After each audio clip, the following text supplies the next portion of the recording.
Bonjour ou bonsoir selon l'heure à laquelle vous écoutez ce podcast. Je suis Estelle Njengue, pasteur de l'église Jésus-Christ, Roi des Nations. À l'occasion de ce culte du 25 septembre 2022, j'ai eu très fort ce message, faire du bien à ses ennemis. Voilà quelque chose qui, en tant qu'enfant de Dieu, n'est pas toujours évident à mettre en pratique, mais est très important et surtout n'est pas impossible car nous avons le feu pour, le Saint-Esprit pour et surtout nous avons une nouvelle nature. Et dans la nouvelle création, je ne suis pas obligée de répondre par le mal lorsqu'on m'a fait du mal. Je vous invite à écouter le message en son intégralité et à vous inspirer du témoignage de l'apôtre Paul qui, dans le cadre d'une tempête, a encore eu le courage de faire du bien à ses ennemis alors qu'il avait été méprisé. N'oubliez pas, Jésus-Christ vous aime énormément et n'hésitez pas à partager ce message. Bonne écoute.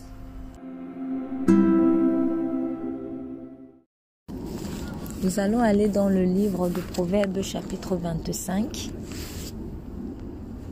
Proverbes chapitre 25. Proverbes chapitre 25. Bluetooth disconnected. Proverbes chapitre 25. Versets 21 et 22. Proverbes chapitre 25, versets 21 à 22. Merci. Si ton ennemi a faim, donne-lui du pain à manger. S'il a soif, donne-lui de l'eau à boire. Car ce sont des charbons ardents que tu amasses sur sa tête, et l'Éternel te récompensera. Amen. Si ton ennemi a faim, donne-lui du pain à manger, et s'il a soif, donne-lui de l'eau à boire, car ce sont des charbons ardents que tu amasseras sur sa tête, et l'Éternel te le rendra ou te le récompensera selon la version que vous avez. Amen. Je me souviens qu'un jour, je parlais avec une personne qui était très mécontente d'une autre personne. Et cette autre personne, en fait, m'avait fait du bien. Elle m'avait vraiment fait du bien auparavant. C'est une personne qui m'avait beaucoup soutenue à mes débuts de vie chrétienne. Et c'est elle que j'avais connue un peu avant le second interlocuteur, si je peux dire ça comme ça. Et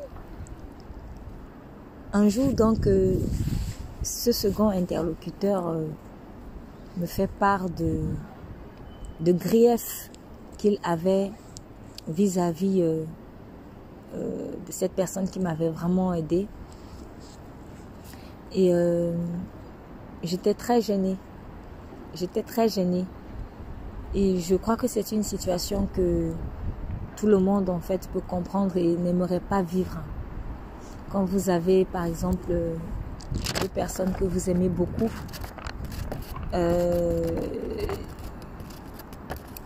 peut-être ce sont des amis, peut-être ce sont des membres de famille, peu importe le type de rapport que vous avez, mais ce sont des personnes qui vous sont toutes deux chères. Ce sont des personnes qui vous sont toutes deux chères. Et en plus, il y en a un quand même que vous avez connu bien avant, qui a été là, qui vous a vraiment aidé, qui a ses failles, bien sûr, qui n'est pas parfait, qui ne s'est pas toujours bien comporté, mais on est des êtres humains. Et si justement Jésus est venu nous sauver, c'est pour cela. C'est parce que nous avons besoin de lui. Et vous rencontrez une deuxième personne, une personne que Dieu met sur votre route, une personne qui sera aussi comme un partenaire de destinée. Sauf que, en fait, cette personne qui est très très importante dans le plan de Dieu pour vous, eh ben, elle ne veut pas en fait de l'autre. Elle ne veut pas de cet autre partenaire de destinée. C'est comme si vous aviez plusieurs partenaires de destinée et puis il y en a un qui ne veut pas de l'autre. Pourquoi? Parce qu'il a été blessé, parce qu'il a été rejeté, parce que l'autre a eu en tout cas une attitude qui lui montre que moi non plus je veux pas toi en fait. Voilà. Et donc dans cette conversation, je me souviens avoir encouragé mon interlocuteur à pardonner. Parce que c'est vrai que ce qu'il m'avait dit, c'était non seulement c'était vrai, mais en plus le Seigneur m'avait fait comprendre que oui, il y a eu vraiment un problème et que l'autre n'avait vraiment pas bien agi. Il n'avait vraiment pas bien agi. Et en fait, chacun voulait que je me sépare de l'autre. C'était ça. Voilà. C'est-à-dire, non, faut pas fréquenter telle personne parce qu'il est malsain pour toi. Et l'autre aussi dit, il faut pas fréquenter telle personne parce qu'il est malsain pour toi. Et vous vous retrouvez au milieu de la corde et vous vous êtes tiraillés comme ça. Et c'est très gênant parce que vous savez que les deux personnes se trompent. Vous savez que les deux personnes sont toutes deux importantes en fait pour vous. Et du coup, en encourageant la deuxième personne au pardon, parce que c'est vraiment ce que j'avais ressenti dans mon cœur, il faut pardonner. Elle n'a pas bien agi, effectivement, elle n'a pas bien agi. Oui, malgré toutes ces grandes expériences avec le Seigneur, mais c'est pas parce qu'on est mature en Christ qu'on est parfait. Non. Donc, j'ai encouragé au pardon. Et la réponse que j'ai eue, c'était ceci. Ah, de toute façon, moi, je pardonne, hein, parce que je sais qu'il est écrit que si ton ennemi a faim, donne-lui à manger. S'il a soif, donne-lui à boire. Parce que ce sont des charbons ardents que tu amasseras sur sa tête et l'Éternel te le rendra. Alors, je le dis doucement comme ça, mais maintenant, je vais essayer. Ça va être un peu théâtral. Excusez-moi. Ça va être un peu théâtral, mais c'était plus ou moins dit comme ça. Je sais qu'il faut que si ton ennemi a faim, tu lui donnes à manger. S'il a soif, tu donnes à boire. Car ce sont des charbons ardents que tu amasseras sur sa tête et l'Éternel te le rendra. Et là, j'ai senti vraiment la rancune. Mais la rancune et la colère dans les charbons ardents que tu ramasses sur sa tête. Et là, j'ai compris une chose que beaucoup aussi d'enfants de Dieu, en tout cas, comprennent de cette façon-là, qui n'est pas forcément la bonne façon de comprendre ce passage. Quand on dit que en faisant du bien à son ennemi ou à la personne qui nous a fait du mal, ce sont des charbons ardents qu'on amassera sur sa tête. Ça ne veut pas forcément dire que Dieu va aller le taper, lui couper la tête en fait. Ça ne veut pas dire que Dieu va lui faire du mal. Et parce qu'au fond, qu'est-ce que ça donne? Je vais donc lui donner cette boisson et j'espère que Dieu va me venger. C'était exactement ce qu'il pensait. Et voilà pourquoi il a appuyé sur les charbons ardents que je vais avoir un peu sur sa tête. Parce que, en fait, dans sa tête, c'était Dieu va lui lancer des charbons ardents sur la tête et il va mourir. Non. Ne faisons pas du bien pour que Dieu fasse du mal à quelqu'un. Ne faisons pas du bien pour que Dieu fasse du mal. Ne faisons pas du bien pour que Dieu fasse du mal aux autres. C'est pas ça. Donc, en fait, quand Dieu nous demande de faire du bien à l'ennemi, c'est parce que par derrière, lui aussi, il a un plan de bien, en fait. C'est ça. Et honnêtement, en tout cas, moi, personnellement aussi, hein, moi, j'avais compris ce passage comme ça au début. Du coup, j'avais trouvé ça un tout petit peu bizarre, mais bon, je me suis dit, bon, c'est comme ça, hein, voilà, tu fais du bien et comme ça, Dieu va le punir. Non, c'est pas ça. Mais au fond, en fait, c'est comme ça qu'on comprend. Mais ce qui nous fait souvent penser cela, c'est la blessure. En fait, c'est la blessure qui parle. C'est la blessure qui a envie de justice, qui a envie de compensation. Et elle pense trouver la compensation en blessant l'autre aussi. C'est ça. C'est ça. Mais j'ai compris une chose. Ce n'est pas ce que Dieu voulait dire par ici. Quand il dit, si ton ennemi a faim, donne-lui à manger. S'il a soif, donne-lui à boire. Parce que ce sont des charbons ardents que tu amasses sur sa tête et l'Éternel te le rendra.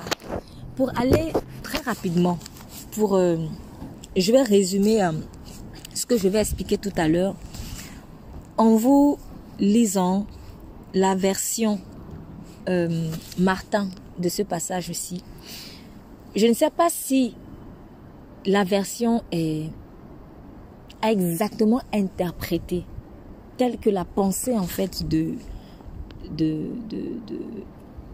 l'auteur, la pensée qui a voulu être vraiment libérée dans ce verset. En revanche,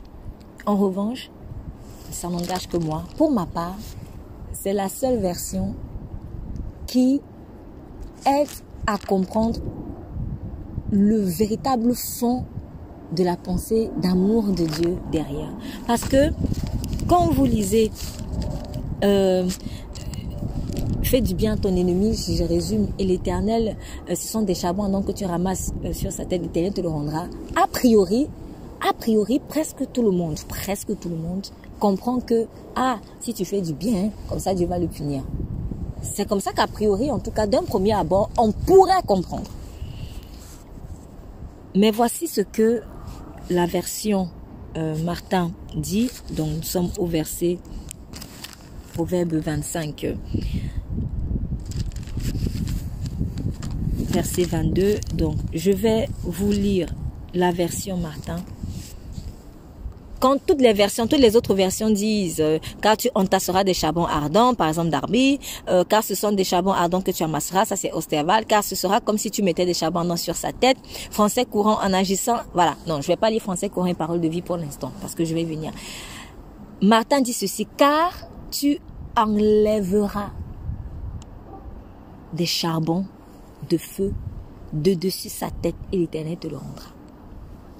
Donc, si je veux reprendre ce passage-ci comme la version Martin, par exemple, l'interprète, la traduite, parce que ce n'est pas une question d'interprétation, c'est une question de traduction.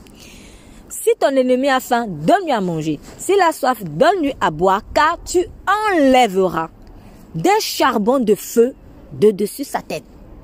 Tandis que la plupart des versions disent car tu amasseras. Bon, probablement, moi, j'en suis presque sûre. Après, je peux me tromper. J'en suis presque sûre. La bonne traduction, c'est amasser. Mais, je suis aussi sûre d'une chose. Si le mot qu'on devait utiliser, c'est peut-être amasser, accumuler des charbons ardents sur la tête. Le fond de la pensée, c'était enlever quelque chose, enlever un poids, en fait, sur l'ennemi. C'est cela. Voilà pourquoi je suis en accord, en tout cas, personnellement, avec la version Martin. Si ce n'est pas des charbons ardents, c'est au moins un poids. C'est au moins un poids que tu enlèves sur sa tête. Or, n'est-ce pas le cœur de Dieu de nous libérer de nos poids? N'est-ce pas le cœur de Dieu de nous libérer de la condamnation? C'est cela.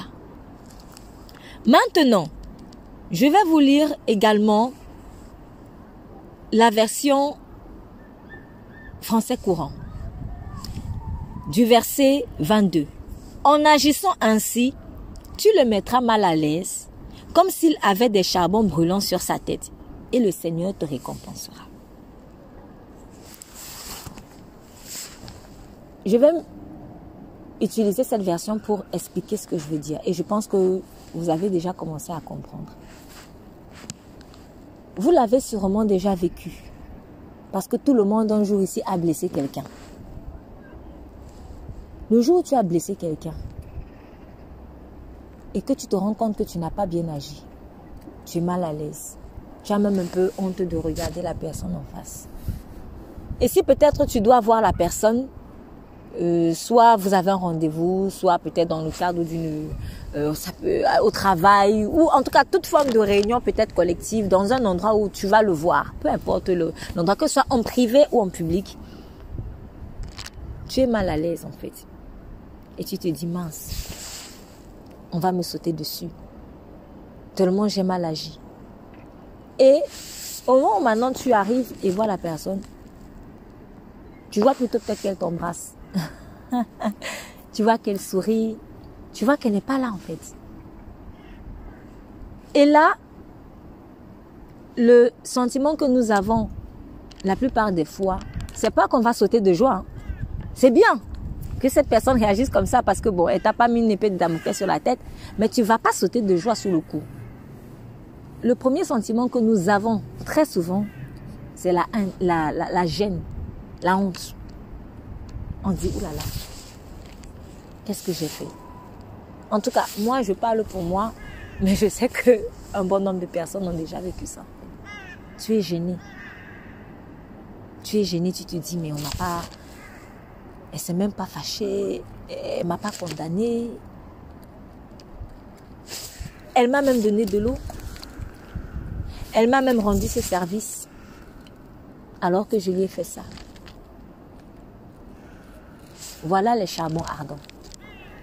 En un mot, ce que je veux dire, c'est que dans ce passage, le cœur de Dieu, derrière le mot charbon ardent, ce n'est pas la condamnation en fait.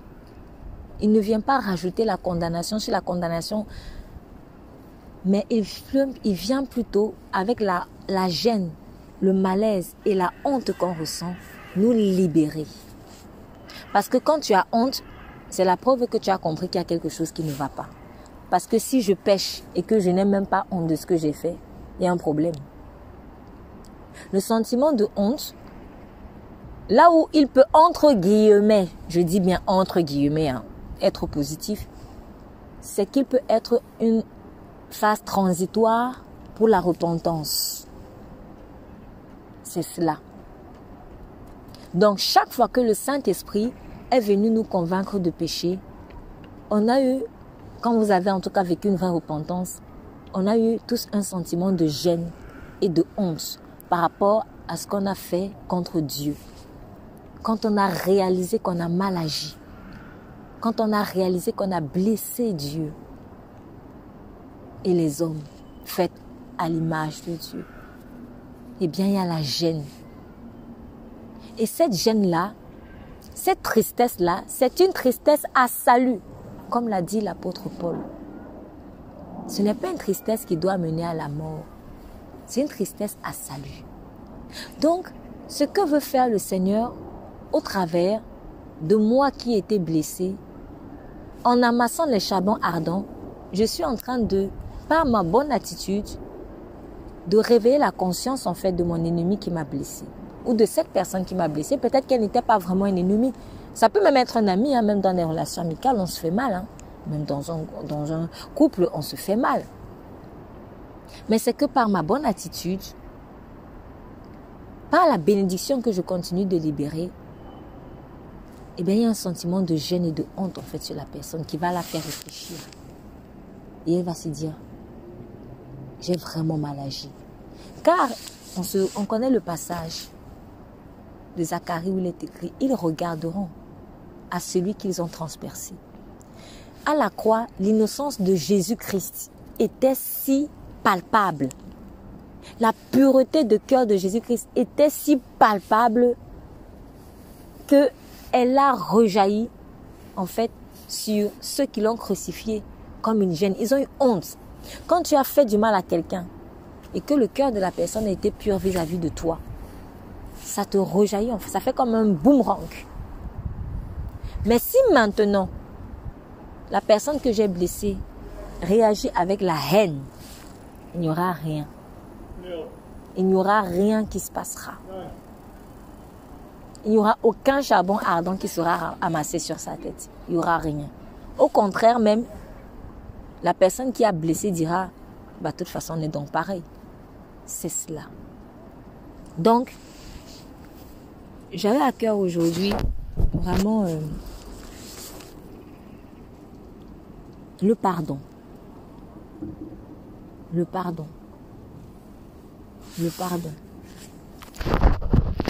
Et le pardon, un pardon, en fait, qui se manifeste par continue de faire du bien en fait à la personne. Ça ne veut pas dire que c'est comme s'il n'y a rien qui s'est passé. Ça ne veut pas dire que la blessure doit être minimisée. Mais ici, c'est se détacher en fait de la corruption. Parce que dans la blessure, le diable veut me contaminer son venin. Et moi, ce que je fais, c'est que j'ôte ce vêtement souillé. Je dis non, je ne le porte pas. Et je continue de bénir. Et lorsque la personne qui vient me blesser, en fait, ça va être une passerelle pour Dieu, pour la délivrer en fait de ce qui est la source de son mauvais comportement. Ce qui veut dire que quand je viens à Dieu, si je viens à Dieu dans une bonne attitude, je suis béni. Mais même quand je viens à Dieu souvent avec une mauvaise attitude, je suis encore béni. Pourquoi? Parce qu'il va amasser des charbons sur ma tête.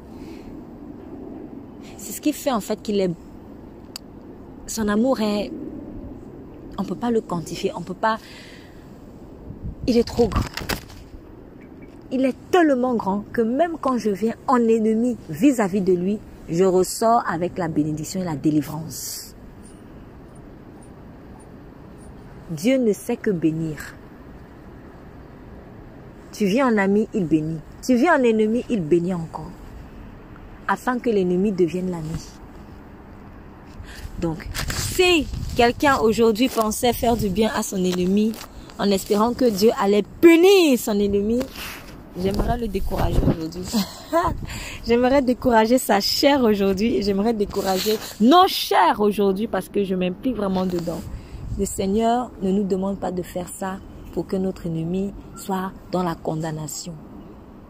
Mais c'est pour que, par une prise de conscience qui va peut-être passer par une honte, mais que cette honte-là soit juste une passerelle en fait, pour le délivrer de son mauvais comportement, de la mauvaise herbe qu'il y a dans son cœur et qui a fait qu'un jour il vienne me blesser. C'est ça. Et à titre illustratif, j'aimerais qu'on lise l'histoire de quelqu'un. Le témoignage d'une personne que vous connaissez bien. Nous allons ouvrir dans le livre de Actes chapitre 27. Actes chapitre 27. La lecture va être un peu longue. Donc, je vais demander des lectures, s'il vous plaît, alternées. Donc, une personne...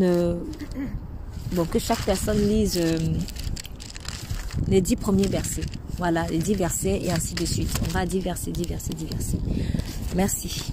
Donc, Actes chapitre 27 à partir du verset 1 jusqu'à la fin. Lecture. Quand notre embarquement pour l'Italie a été décidé, on a confié Paul et quelques autres prisonniers à un dénommé Julius, officier de la cohorte impériale. Nous sommes montés sur un bateau badramite qui devait faire voile vers les côtes de l'Asie et nous sommes partis Aristarque, un Macédonien de Thessalonique, était avec nous. Le jour suivant, nous avons abordé à Sidon Julius qui traitait Paul avec bienveillance, lui a permis d'aller chez ses amis et de recevoir le soin. À partir de là, nous avons longé l'île parce que le vent était contraire. Après avoir traversé la mer qui mène de Cilicie à la Pamphylie, nous sommes arrivés à Myra, en Lycie. Là, ayant trouvé un bateau d'Alexandrie qui allait en Italie, l'officier nous y a fait monter. Pendant plusieurs jours, nous avons navigué lentement, et ce n'est pas sans difficulté que nous sommes parvenus à la hauteur de Clyde, où le vent ne nous a pas permis d'aborder. Nous avons alors doublé de cap le Saint-Denis et passé au sud de la Crète. Nous avons longé l'île avec peine et sommes arrivés à un endroit appelé Beauport, près de la ville de Lassie. Un temps assez long s'était écoulé et la navigation devenait dangereuse, car l'époque même du jeûne était déjà passée. C'est pourquoi Paul a donné cet avertissement. Mes amis, je vois que la navigation ne se fera pas sans dommage et qu'il y aura beaucoup de pertes, non seulement pour la cargaison et pour le bateau, mais encore pour nous-mêmes. Le centenier écouta le pilote et le patron du navire plutôt que les paroles de Paul. Et comme le port n'était pas bon pour hiverner, la plupart furent d'avis de le quitter pour tâcher d'atteindre Phénix, port de Crète qui regarde le sud-ouest et le nord-ouest, afin d'y passer l'hiver. Un léger vent du sud vint à souffler, et, se croyant maîtres de leur dessein, ils levèrent l'ancre et côtoyèrent de près l'île de Crète. Mais bientôt un vent impétueux, qu'on appelle Eurachylon, se déchaîna sur l'île. Le navire fut entraîné, sans pouvoir lutter contre le vent, et nous laissâmes aller à la dérive. Nous passâmes au-dessus d'une petite île nommée Clauda, et nous eûmes de la peine à nous rendre maîtres de la chaloupe. Après l'avoir hissée, on se servit des moyens de secours pour ceindre le navire, et, dans la crainte de tomber sur la Syrte, on abaissa les voiles. C'est ainsi qu'on se laissa emporter par le vent. Comme nous étions violemment battus par la tempête, le lendemain, on jeta la cargaison à la mer. Et le troisième jour, nous y lançâmes de nos propres mains les agrues du navire. Le soleil et les étoiles ne parurent pas pendant plusieurs jours, et la tempête était si forte que nous perdîmes enfin toute espérance de nous sauver. On n'avait pas mangé depuis longtemps, alors Paul, debout au milieu d'eux, leur dit « Mes amis, il aurait fallu m'écouter et ne pas quitter la Crète, afin d'éviter ces dommages et ces pertes.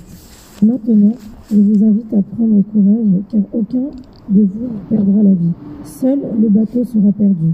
En effet, un ange du Dieu auquel j'appartiens et que je sers est apparu cette nuit et m'a dit « Paul, n'aie pas peur, il faut que tu comparaisses devant l'empereur. Et voici que Dieu t'accorde la vie de tous ceux qui naviguent avec toi. C'est pourquoi, mes amis, prenez courage. J'ai confiance en Dieu. Tout se passera comme cela m'a été dit. Nous devons toutefois échouer sur une île. La 14e nuit, vers le milieu de la nuit, alors que nous étions ballottés sur l'Adriatique, les marins ont supposé que l'on approchait d'une terre. Ils ont jeté la sonde et trouvé 36 mètres de profondeur. Un peu plus loin, ils l'ont de nouveau jeté et ont trouvé 27 mètres.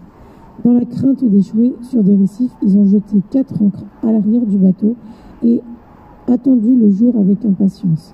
Mais alors que les marins cherchaient à s'échapper du bateau et mettaient le canot à la mer sous prétexte de jeter les ancres situées à l'avant, Paul dit aux centeniers et aux soldats, « Si ces hommes ne restent pas dans le navire, vous ne pouvez être sauvés. » Alors les soldats coupèrent les cordes de la chaloupe et la laissèrent tomber. Avant que le jour parût, Paul exhorta tout le monde à prendre de la nourriture, disant « C'est aujourd'hui le 14e jour que vous êtes dans la tente et que vous persistez à vous abstenir de manger. Je vous invite donc à prendre de la nourriture, car cela est nécessaire pour votre salut, et il ne se perdra pas un cheveu de la tête d'aucun de vous. » Ayant ainsi parlé, il prit du pain, et après avoir rendu grâce à Dieu devant tous, il le rompit et se mit à manger. Et tous, reprenant courage, mangèrent aussi.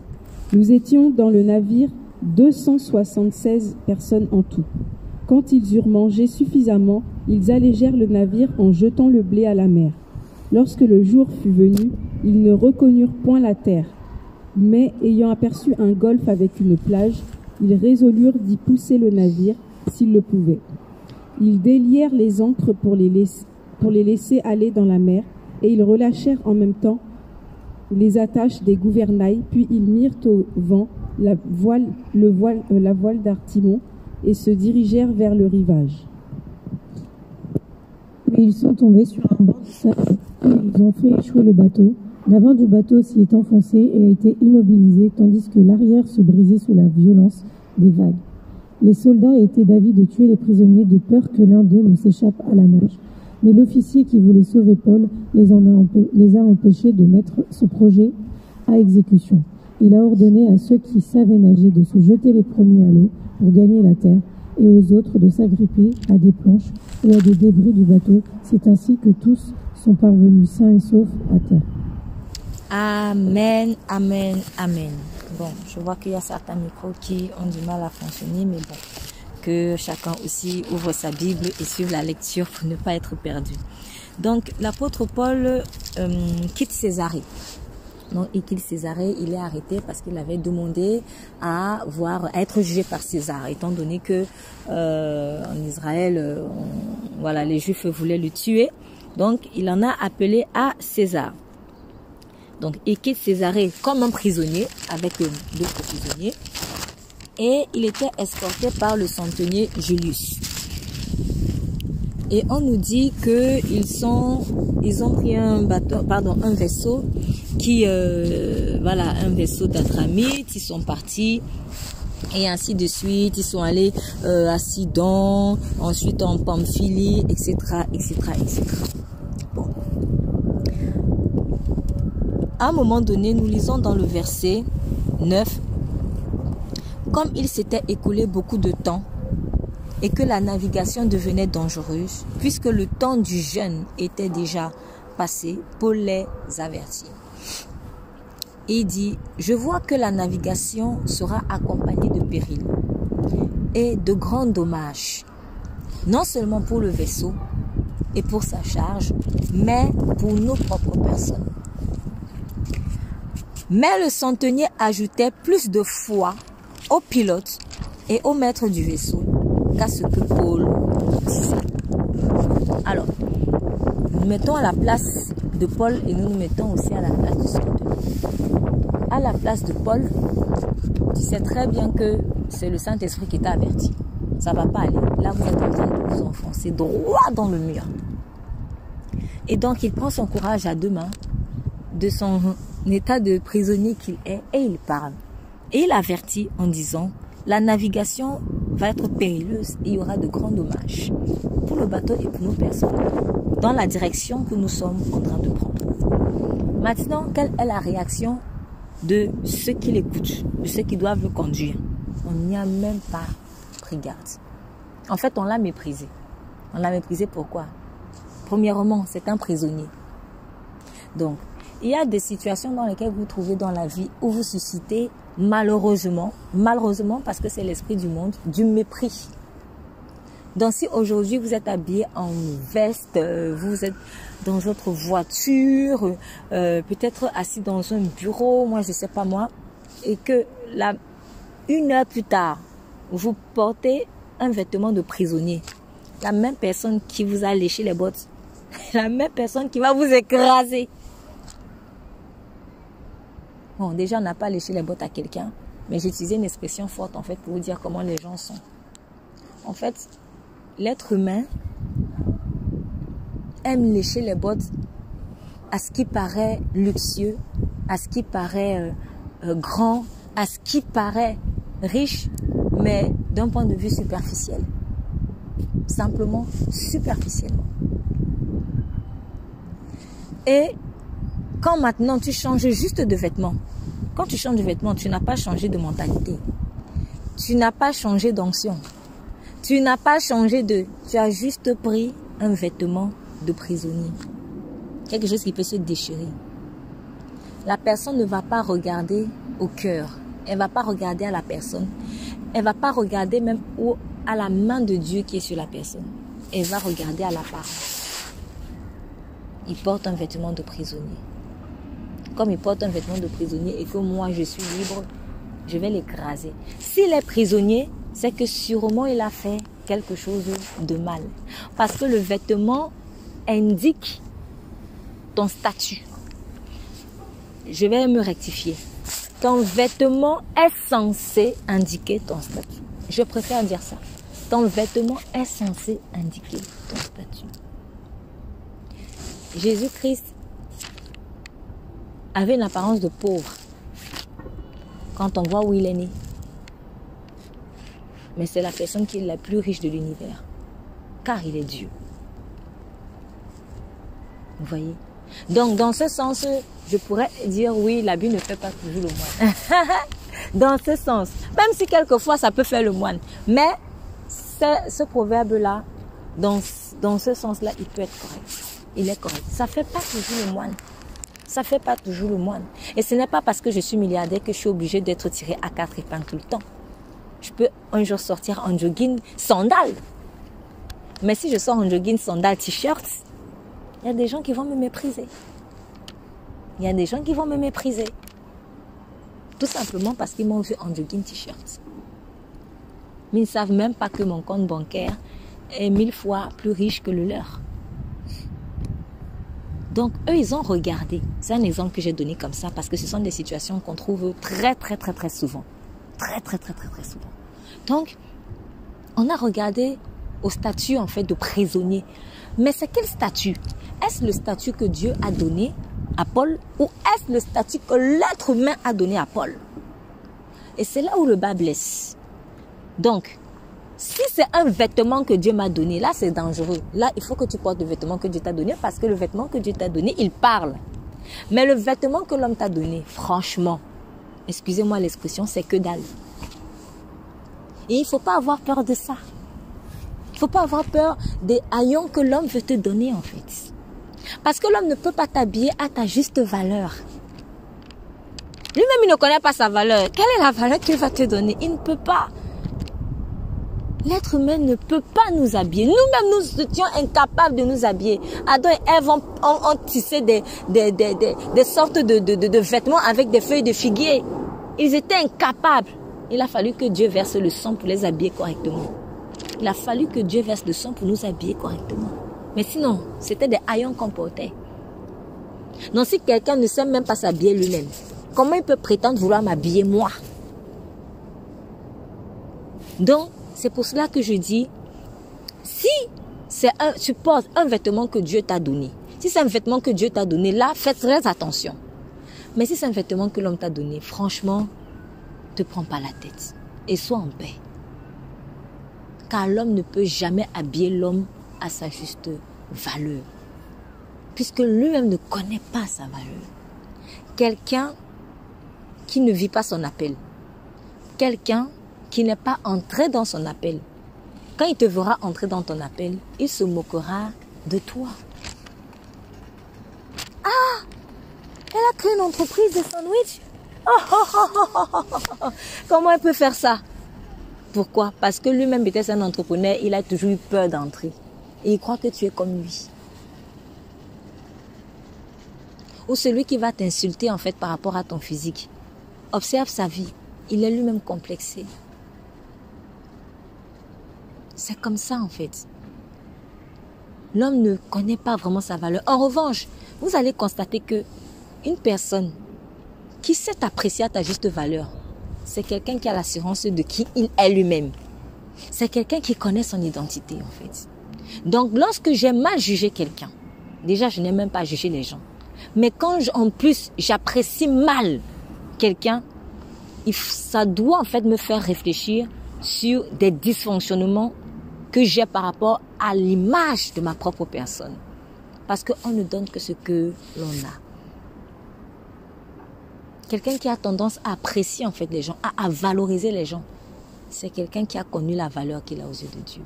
Donc si quelqu'un n'est pas dans son appel ou ne vit pas concrètement son appel, il ne pourra pas apprécier ton appel. Si quelqu'un se méprise physiquement, il ne pourra pas apprécier la beauté que tu es en fait. Il ne pourra pas. Si quelqu'un a tout le temps peur de marcher dans la force, quand il va te voir faire l'effort, faire des efforts, il se moquera de toi. C'est comme ça. L'homme ne peut pas habiller l'homme. Donc, les gens, ils ont vu Paul prisonnier. Parce qu'il avait un vêtement de prisonnier, parce qu'on avait placé, je ne sais pas, peut-être sur un statut, un papier, tampon, prisonnier. La condamnation était sur Paul, mais la condamnation de l'homme. Et quel est l'effet que cette condamnation de l'homme a eu sur l'apôtre Paul? Il dit, je vois que la navigation sera accompagnée de périls, de grands dommages, non seulement pour le vaisseau et pour sa charge, mais encore pour nos personnes. Mais le centenier n'ajoutait plus de foi au pilote et au maître du vaisseau qu'à ce que disait Paul. Alors, je vais aller directement, on va revenir dessus, mais je vais aller directement pour qu'on voit à peu près l'attitude de Paul ou l'effet que la condamnation de l'homme a eu sur lui. on vous dit, au verset 21, « Or, il y avait longtemps qu'on n'avait pas mangé. Paul se levant au milieu d'eux leur dit, « Ô homme, il fallait donc me croire et ne pas partir de Crète pour éviter cette détresse et ce dommage. Je vous exhorte maintenant à prendre courage, car aucun de vous ne perdra la vie. Le vaisseau seul périra, car un ange du Dieu à qui je suis et que je sais m'est apparu cette nuit et m'a dit, ne crains pas, il faut que tu comparaisses devant César. » Regardez l'assurance de l'homme. Il est dans l'assurance, sans que c'est un prisonnier. C'est le prisonnier qui vient encore encourager l'homme libre. Finalement, quel est donc l'effet que la condamnation de l'homme a eu sur Paul? Que dalle. Que dalle. Et oh, que vraiment il en soit pour nous ainsi. Parce que, reconnaissons-le, très souvent, la condamnation des hommes a un grand impact en fait sur nous. Ça nous rapetit. On se sent humilié. On n'a pas envie en tout cas de briller comme Christ nous appelle à briller. C'est cela. Cela signifie que la condamnation de l'homme a eu un effet sur toi. Mais n'est-il pas écrit dans Jérémie, maudit soit celui qui compte sur l'homme. Maudit soit celui qui compte sur l'homme. Donc Dieu va pas susciter, mais souvent permettre des situations où les hommes te condamnent. Afin que tu vois que normalement cette condamnation n'a aucun effet sur toi, nouvelle création. Car tu es une nouvelle création. La condamnation a un effet sur l'ancienne création parce qu'elle est morte. Mais la condamnation de l'homme n'a aucun effet sur la nouvelle création. Je vais même encore aller plus loin. La condamnation même tout court, même si elle venait de Dieu. Parce que quand Dieu envoie son jugement, quand je suis nouvelle créature, moi je suis en paix. Je suis en paix en fait avec. Je n'ai rien à craindre. Si Christ revient, je n'ai rien à craindre. Pourquoi? Parce que je suis véritablement une nouvelle création. C'est celui qui est ancienne création qui a tout à craindre. C'est celui qui est ancienne création qui a peur de la mort. Parce qu'il est encore sous le joug de la colère de Dieu. Donc, toute condamnation, quelle qu'elle soit, n'a aucun effet sur la nouvelle création. Sur celui qui est véritablement en paix avec Christ et qui veille à la santé de sa relation avec Christ. Car il a dit, travaillez à votre salut. Donc, quand tu entretiens la flamme, de quoi as-tu peur? Il n'y a rien. Donc, abat les vêtements de prisonnier que l'homme a donné, abat les vêtements de prostituée, abat le... Je ne sais pas, imaginez tous les faux témoignages qu'on a eu, toutes les condamnations que l'homme a eues sur vous. Abat tout ça. Le vêtement de condamnation de l'homme, il n'a aucun effet sur toi. Ou alors, qu'il n'ait aucun effet sur nous. Aucun effet. Aux yeux des hommes, Paul était prisonnier. Mais dans son être entier, esprit, âme, corps, dans sa tête, il n'était pas prisonnier. Il était libre. Paul était libre.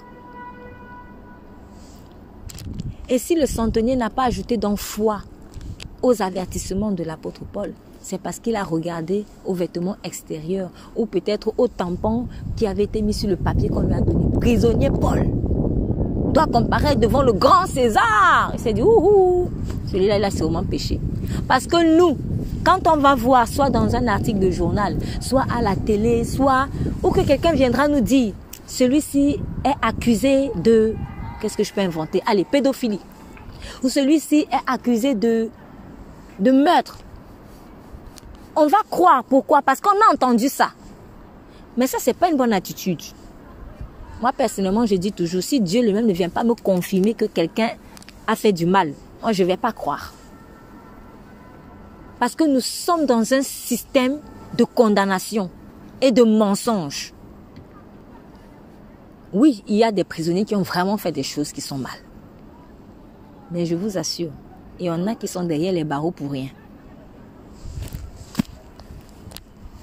Je ne sais pas, je doute que, après je peux me tromper. Bon, non, je vais être neutre. Je ne sais pas s'ils sont les plus nombreux. Et j'espère que non.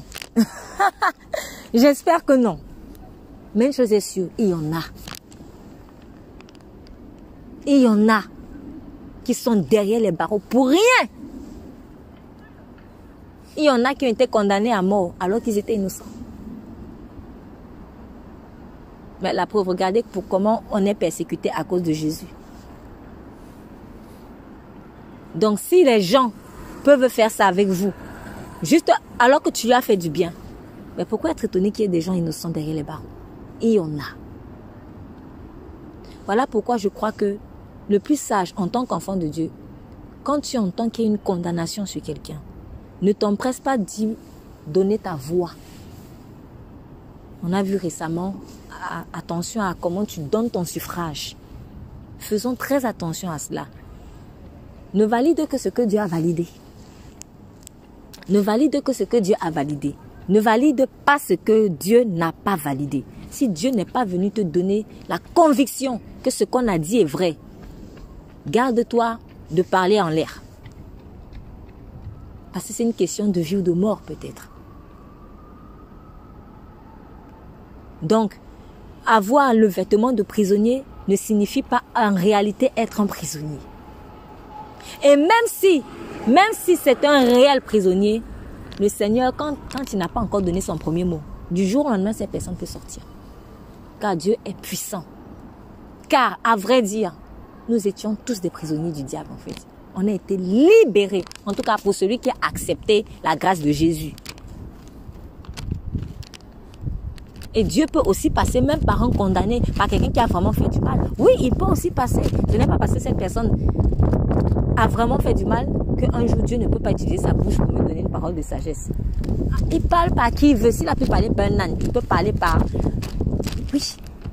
Donc, nous, en tant qu'enfants de Dieu, on ne doit pas regarder à l'apparence en fait de la personne qui parle, mais à exerçant notre oreille à reconnaître la voix du Saint-Esprit, quelle que soit la bouche qui parle. Parce que je peux louper le coche comme ça. Je peux louper le coche comme ça. Dieu peut parler même par ton ennemi. On le sait. Donc, Paul, dans sa tête, il n'était pas prisonnier.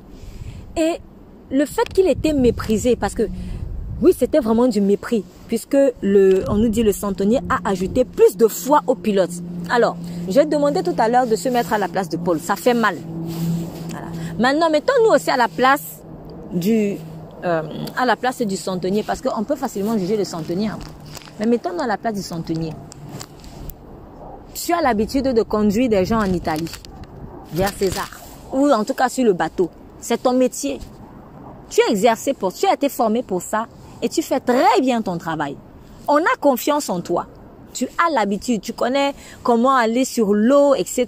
Tu sais voir les signes de la mer, etc., etc. Les signes climatiques, tu connais cela. Météorologique, je veux dire. Et il y a aussi le maître du bateau, le capitaine. Lui, il est même plus expérimenté que toi parce que c'est le capitaine. Toi, tu n'es que centenier. Toi, tu dois veiller à la protection des prisonniers. Tu as peut-être l'habitude de prendre la mer, dont tu sais certains circuits maritimes, mais il y a quelqu'un qui est plus expérimenté que toi parce que c'est son travail. C'est le capitaine du bateau. Il sait comment rouler, il sait comment conduire. Il n'est pas à sa première expérience. Maintenant, tu as quelqu'un qui ne connaît rien de l'eau. Lui, il est fabricant de tentes. Paul, fabricant de tentes. Voilà son métier. C'est pas un conducteur de bateau. C'est pas un marin. C'est pas un centenier. Et en plus de cela, c'est un prisonnier. Donc, le prisonnier, quand vous êtes policier ou quand vous travaillez dans la sécurité, tout ce qui est sécurité, protection des personnes, et que vous êtes constamment confronté à des bandits. Si le bandit dit 10 choses, tu vas te méfier de 9. Nous sommes d'accord. C'est normal, non? Voilà. Si le bandit dit 10 choses, tu vas te méfier de 9. Pourquoi? Parce que tu es habitué à ce qu'il te mente. Tu es habitué à cela. Tu es habitué à cela. Ce n'est pas toi qui les pousse à mentir. C'est que le bandit, c'est un menteur. Tu as l'habitude de voir cela. Donc, si toi tu es dans ta voiture, tu es en train de conduire un prisonnier, un bandit, il te dit, Toi, tu sais que tu dois prendre la direction, par exemple, de Châtelet-les-Halles. Il te dit, je pense que à Châtelet-les-Halles, là, il risque d'avoir une tempête. Prenons plutôt la direction à la Défense. Mais celui-là, il me prend pour un fou. Il veut fuir. Il veut que je prenne notre direction parce qu'il veut voir comment il va fuir. Oui, parce que tu étais habitué à cela.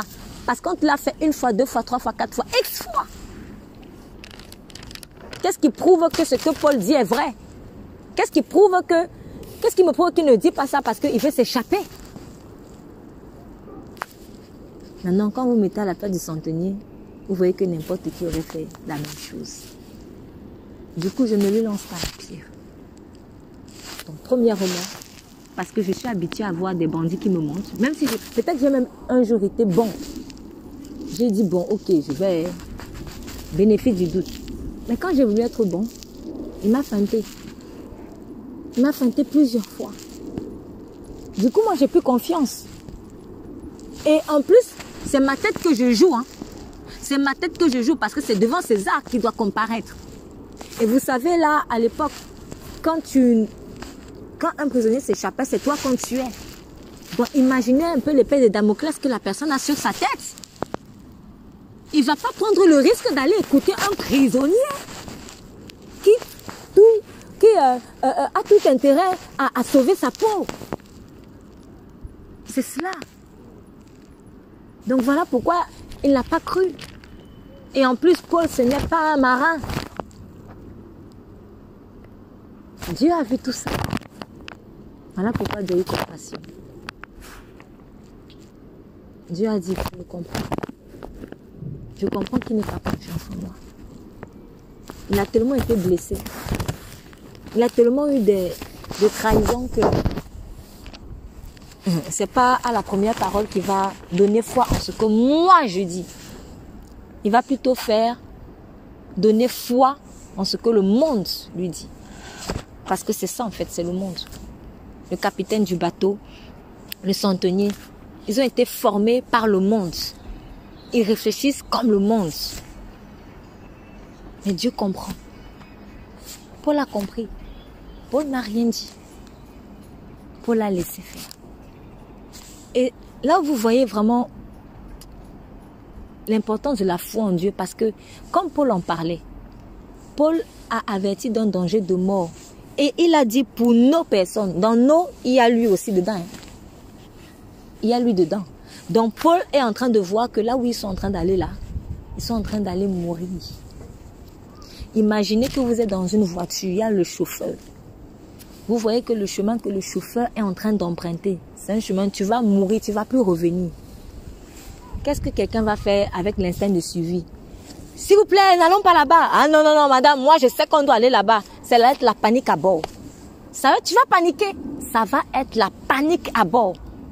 Qu'est-ce qui peut te maintenir dans le calme? Parce que tu as peur de mourir. Qu'est-ce qui va te maintenir dans le calme? C'est l'assurance de ton salut. Tu vas te dire, bon, de toute manière, si on meurt, moi je sais où je vais aller. Mais c'est pour lui que je crains en fait. Voilà l'une des choses qui a fait en sorte que l'apôtre Paul reste calme. C'est qu'il savait que de toute façon, s'il devait mourir là en mer, il sait là où il part. Maintenant, il y a autre chose aussi. La parole de Dieu. Dieu avait donné une prophétie, une parole. Paul, tu dois comparer devant César. Et c'est là où, du coup, tu dois mettre ta foi en cela. Quand tu vois la mort là maintenant arriver, alors que tu sais que tu dois comparer devant César, tu te dis, je ne sais pas comment je vais sortir d'ici. Mais comment qu'on descende, qu'on aille à gauche, qu'on aille à droite, je ne vais pas mourir ici. Je ne peux pas. C'est impossible que je meure parce que la parole a déjà été libérée. Et la parole a dit, je dois comparer devant César. Donc s'ils font même un tourbillon, je ne sais pas si c'est un caterpillar qui s'écrase sur nous. S'ils vont ressusciter, je vais seulement ressusciter. Mais je vais comparer devant César. Même si c'est un lambeau, je dois comparer devant César. Et c'est là où tu dois placer ta foi en la parole de Dieu. Donc la foi, premièrement, l'assurance de ton salut. De telle sorte que même si Dieu n'avait pas parlé, tu sais que si tu meurs, tu sais où tu vas. Maintenant, quand Dieu même a parlé, maintenant que Dieu a parlé, mets ta foi en ce que Dieu t'a dit. Parce que c'est ça qui va te permettre de garder ton calme. Quand ce n'est pas ton jour, ce n'est pas ton jour. Tant que Dieu ne te rappelle pas, tu ne partiras pas. Même si on est en train d'entrer dans le trou de la mort. Même si on est en train d'entrer dans le trou de la mort. Et vraiment, en le disant, je pèse mes mots parce que j'ai été un tout petit peu amusée par un point que j'ai relevé, c'est que au moment où ils ont commencé le voyage, donc ils quittent Césarée. Et en fait, en quittant Césarée, pour ma part, après, ça n'engage que moi, pour ma part, mais j'ai vu en cela un signe prophétique de ce qui les attendait. Dans le verset 2, on vous dit, étant montés sur un bateau d'Adramite, nous partîmes devant, toucher au lieu du littoral. Donc, ils quittent Césarée et ils prennent un bateau d'Adramite. Mais vous savez ce que signifie Adramite? Adramite signifie « je demeurerai dans la mort ». Je me suis dit, mais comment on peut appeler une ville comme ça, un port comme ça? Pourquoi il a fallu que ce soit là-bas que les circonstances mettent Paul? Il y a deux raisons qui finissent par fondre en une seule, pour ma part. Je suis très sûre que c'était prophétique en fait. Le fait qu'il commence son voyage par « je demeurerai dans la mort ». Il y a d'un côté la haine du diable. Parce que souvenez-vous, Paul était en train de fuir en Italie. Pourquoi? Parce que les Juifs avaient jeûné pour qu'il meure. Quand quelqu'un s'engage à jeûner sans boire ni manger pour que tu meurs, imaginez la haine viscérale en fait. C'est que le diable qui est derrière. Il n'y a que Satan pour faire ce genre de choses. Satan qui est prêt à... C'est-à-dire quelqu'un est prêt à mourir pour que tu meurs. Pour moi, je dis toujours, c'est le haut niveau de la méchanceté. Je ne connais pas une plus grande méchanceté que désirer mourir pour que quelqu'un meure aussi. Je le voyais seulement dans les films. Je le voyais seulement dans les films à l'époque. Jusqu'au jour où je me rends compte que ce n'est pas des films simplement, c'est de la réalité. Quelqu'un se suicide. La personne se suicide et elle masque un assassinat. Elle fait même une lettre, genre, c'est telle personne qui m'a tué, etc. Ou que telle a prévu me tuer. Toi, tu n'es même au courant de rien. Quand la personne est morte, on vient trouver son cadavre. On commence à voir des indices. Et on se rend compte, oui, monsieur, madame, on a vu votre ADN sur le lieu du crime. On a vu mon ADN sur le lieu du crime, comment? Oui, la personne même... En fait, tout est concours pour montrer que c'est toi qui as tué la personne. Donc la personne, elle s'est tuée pour que toi, on te tue. Ça là, je ne voyais que dans des films avant. C'est quand j'ai vraiment donné ma vie à Christ que j'ai réalisé ce que je voyais dans les films là. C'est plutôt eux qui ont reproduit ça de la réalité. C'était pas une fiction. C'est la réalité. Il y a des gens qui sont prêts à donner leur vie pour que vous mouriez. Il faut en être conscient. Ça va nous faire sortir de la naïveté en fait. Soyons conscients de cela. Donc, des gens étaient prêts à mourir pour que Paul meure. Et il commence son voyage dans « Je demeurerai dans la mort ». Mais c'était plutôt à l'envers. Quelle que soit la vallée de l'ombre de la mort par laquelle tu passes, tant qu'elle ne correspond pas à la parole de Dieu, n'aie crainte. Car si l'ennemi ou si des gens malsains mais poussés par l'ennemi ont voulu maintenir Paul dans la mort, parce que c'est ça, Satan voulait ramener Paul dans son ancienne vie, parce que Paul était un messager de la mort. Paul était un messager de la mort. Il vivait dans la mort, il produisait les fruits de la mort, la rage, la haine, la colère, les meurtres. Il donnait son vote pour qu'on tue des gens. C'était un messager de la mort. Et en plus, il disait être zélé pour Dieu. Mais ce n'était pas le vrai Dieu, c'était un faux Dieu. Et Satan était en colère d'avoir perdu un si grand soldat pour ses intérêts. Oui, chaque fois que tu as quitté le royaume des ténèbres pour le royaume des cieux, surtout quand tu étais très actif dans le royaume des ténèbres, le diable est très en colère d'avoir perdu un si valeureux soldat à ses yeux. Voilà pourquoi il le déteste autant. Il voit cela comme une haute trahison. Car nul n'aime la trahison, même pas Satan. Et sois conscient de cela. Sois conscient d'à quel point tu es haï par lui. ça va être un ingrédient pour marcher mieux dans la sagesse. Ça va être un ingrédient pour marcher mieux dans le discernement. Ça va t'éviter d'être naïf. Sois conscient de ça. Et sois surtout conscient de l'amour de Dieu pour toi. Car si on a voulu qu'il commence son voyage dans « Je demeurerai dans la mort », il est écrit « Je ne mourrai pas, je vivrai. Mais je raconterai les œuvres de l'Éternel. » À parole, parole. À parole, parole. Tu renverses par la parole. Je ne mourrai pas, je vivrai. Ça, c'est faux. Je ne mourrai pas, je vivrai. Je raconterai les œuvres de l'Éternel. Et il a commencé le voyage par un symbole de mort. Et tout le voyage, c'était la mort. Vous voyez comment la mort s'abattait. La mort s'abattait. La mort s'abattait. Parce que la mort a dit, je jure, Paul, tue-moi, je t'aurai. C'est comme ça qu'il part, le diable. Toi, je t'aurai.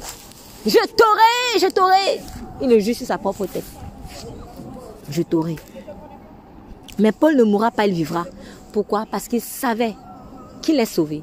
Deuxièmement, il savait qu'il était en paix avec Dieu. Et deuxièmement, il savait que son temps n'était pas là. Il devait comparaître. Et Dieu étant bon, Dieu est encore venu carrément lui donner le message par une apparition angélique. De telle sorte que Paul, sachant comment le monde fonctionne, sachant que bon, lui, son langage va être méprisé, sachant aussi que ce n'est pas personnellement contre lui, en fait, que le mépris est jeté, mais c'est contre son Dieu. Voilà aussi une chose qui a aidé l'apôtre Paul à ne pas garder rancune. Ce n'est pas contre moi, en fait. C'est pas moi qu'on méprise, en fait. Mais c'est Dieu. Parce que moi, je ne suis que messager. J'ai rien fait d'autre. J'ai pas inventé ce message. La parole m'a été donnée. Moi aussi, je la libère. Maintenant, si on méprise la parole, est-ce que c'est moi qu'on méprise? Non. La parole, c'est Christ. C'est Christ qu'on méprise. Donc, la personne que le centenier méprisait, ce n'était pas Paul, en fait. Derrière Paul, c'était Christ. Paul vivait collatéralement le mépris que Jésus subissait de la part du centenier. Exerçons notre âme à réfléchir comme ça. Quand on va exercer notre âme à réfléchir comme ça, on va relativiser en fait certaines blessures. On va relativiser certaines insultes en fait qu'on va recevoir. Le centenier ne connaissait pas Jésus. Il ne pouvait donc recevoir aucun messager de Jésus. C'est cela. Donc, l'apôtre Paul a laissé faire. Et puis on a continué le voyage. Et puis on nous dit, et comme le port n'était pas propre pour hiverner, la plupart furent d'avis de partir de là pour tâcher de gagner Phénice, port de Crète qui regarde le vent d'Afrique et le nord-ouest afin d'y passer. Alors, au verset 12, j'aimerais relever l'attention en fait de tout sur ceci. On dit, la plupart furent d'avis. Paul a donné un conseil. Le centenier s'est appuyé sur l'expérience du capitaine. Et plus tard, il y a eu quelques petites... En fait, il fallait prendre une décision. Donc, il y a eu un moment de confusion. On fait comment? Et la plupart, le monde, parce qu'il ne compte pas sur Christ, il va compter sur l'expérience. Expérience professionnelle, expérience de vie, expérience de... Mettez toutes les expériences que vous voulez. Voilà. En général, l'expérience. Deuxièmement, le monde va compter sur la vie majoritaire. Vous voyez? Et quand je vois ça, j'observe, je me dis, mais ils se sont vraiment pris la tête. Parce que le centenier se dit, non, je vais appuyer sur le capitaine. Mais à un moment donné, le capitaine lui-même, il voit qu'il a la confusion. Et puis le centenier se dit, mais comme je ne peux plus compter sur le capitaine, j'ai une autre béquille. La plupart. En fait, on a 1000 béquilles. On a 1000 béquilles. On n'en a pas que deux. Hein. On n'a pas que deux pour nos deux pieds banco. Hein. Je ne sais pas si on dit bancal ou banco, excusez-moi. Mais en tout cas, on n'en a pas que deux pour nos pieds flageolants. Voilà, je vais prendre un mot plus soutenu. On va dire ça, on va faire ça comme ça. On n'a pas que deux béquilles pour nos pieds flageolants. On en a plusieurs. Et c'est ce qui est dommage. C'est ce qui est dommage. Ah tiens, cette béquille ne fonctionne pas. Bon, je la laisse, je prends une autre. Mais Dieu veut te débarrasser de tes béquilles. Il veut affermir tes jambes pour que tu marches dans l'assurance. Donc, on va s'embrouiller avec l'expérience de tel, oui, l'autre, il a beaucoup d'expérience, donc je cours vers lui. Bon, ok, bon, son expérience est simple. Je vois que là, maintenant, il est un peu affaibli. Bon, allez, la plupart, vous pensez quoi? Majorité. Oh, voilà. C'est ça. Voilà, ils s'embrouillaient comme ça. Pourtant, il s'agissait d'une question de vie ou de mort quand même. Donc, l'être humain, dans sa folie, il donne sa vie, il base sa vie sur des choses, des béquilles en fait. Je peux avoir beaucoup d'expérience, mais je peux me tromper aussi. Or, le jour où je me trompe, ça peut être une décision fatale. J'ai parlé tout à l'heure de certains prisonniers qui peuvent être innocents et qui sont en prison. Je peux être un juge très... c'est-à-dire qui fait attention à la justice vraiment. Donc, j'aime pas la corruption, je suis très méticuleux. Mais il y a des choses qui peuvent échapper à mon intelligence. Il y a des choses qui peuvent échapper à mon intelligence. Et le jour où j'ai manqué de discernement, si peut-être il y a un enjeu spirituel. Imaginons que quelqu'un est en train de faire l'occultisme dans les procès. Ce sont des choses qui existent. Hein. Mais moi, je suis quelqu'un qui n'aime pas la corruption. Je suis pas, on va dire, entre guillemets, un mauvais juge. Mais il y a une situation qui me dépasse. Tout porte à croire que c'est celui-ci qui est le coupable.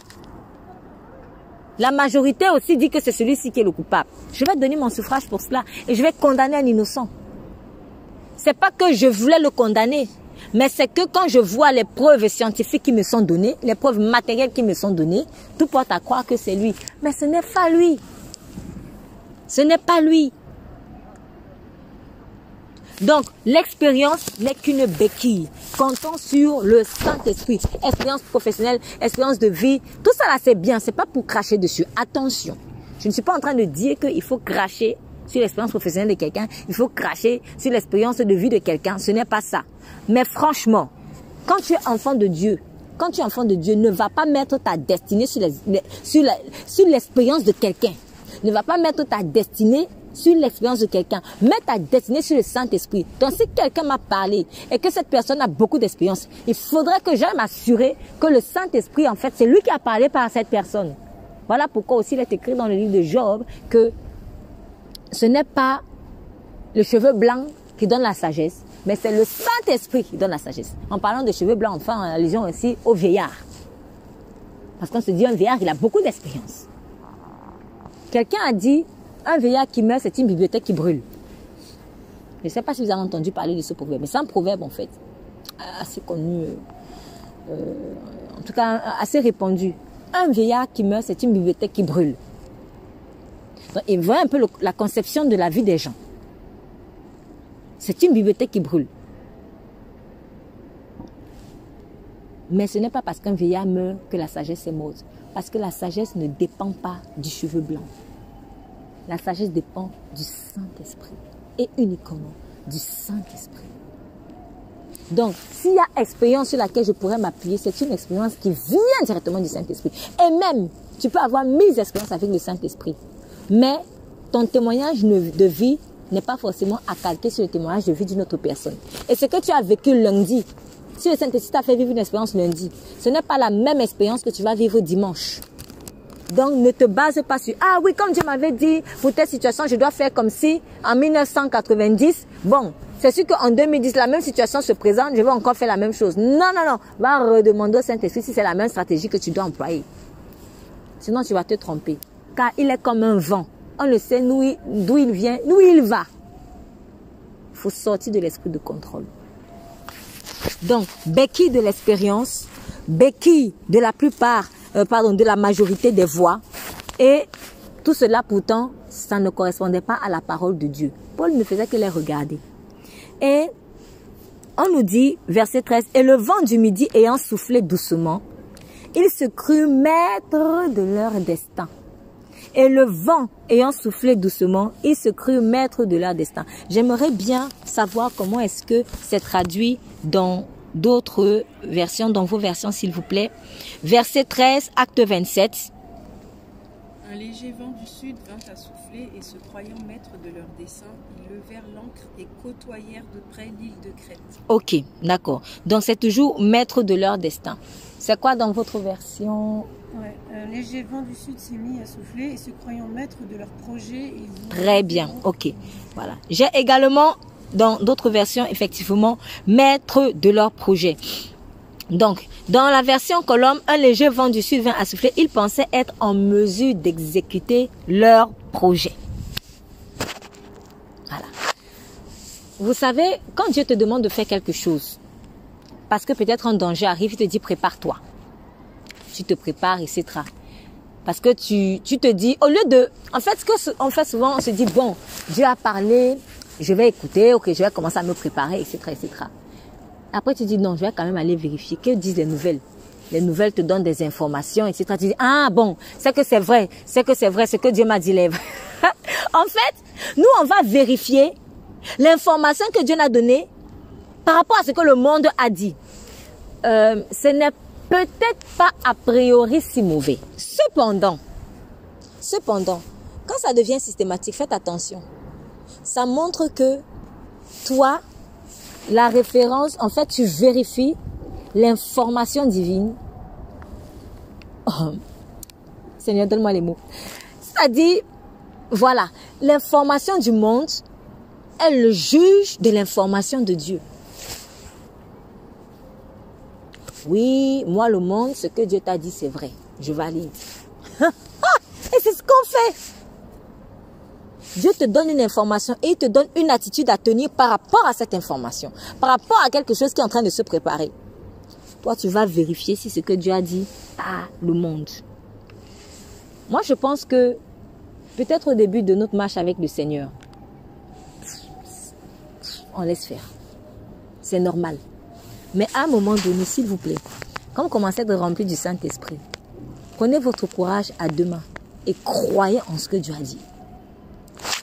En fait, plus on évolue avec Dieu, je me prêche à moi-même, plus on évolue avec Dieu, plus on doit apprendre à chasser le doute. Parce que qu'est-ce qu'il nous fallait vérifier l'information que Dieu a donnée? C'est le doute, tout simplement. C'est parce qu'on doute. On doute. Et Dieu va permettre pour un temps. Dieu va permettre pour un temps.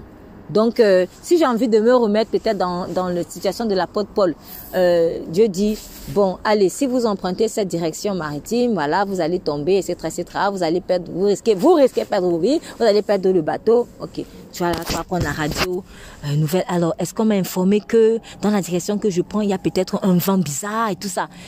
C'est ça.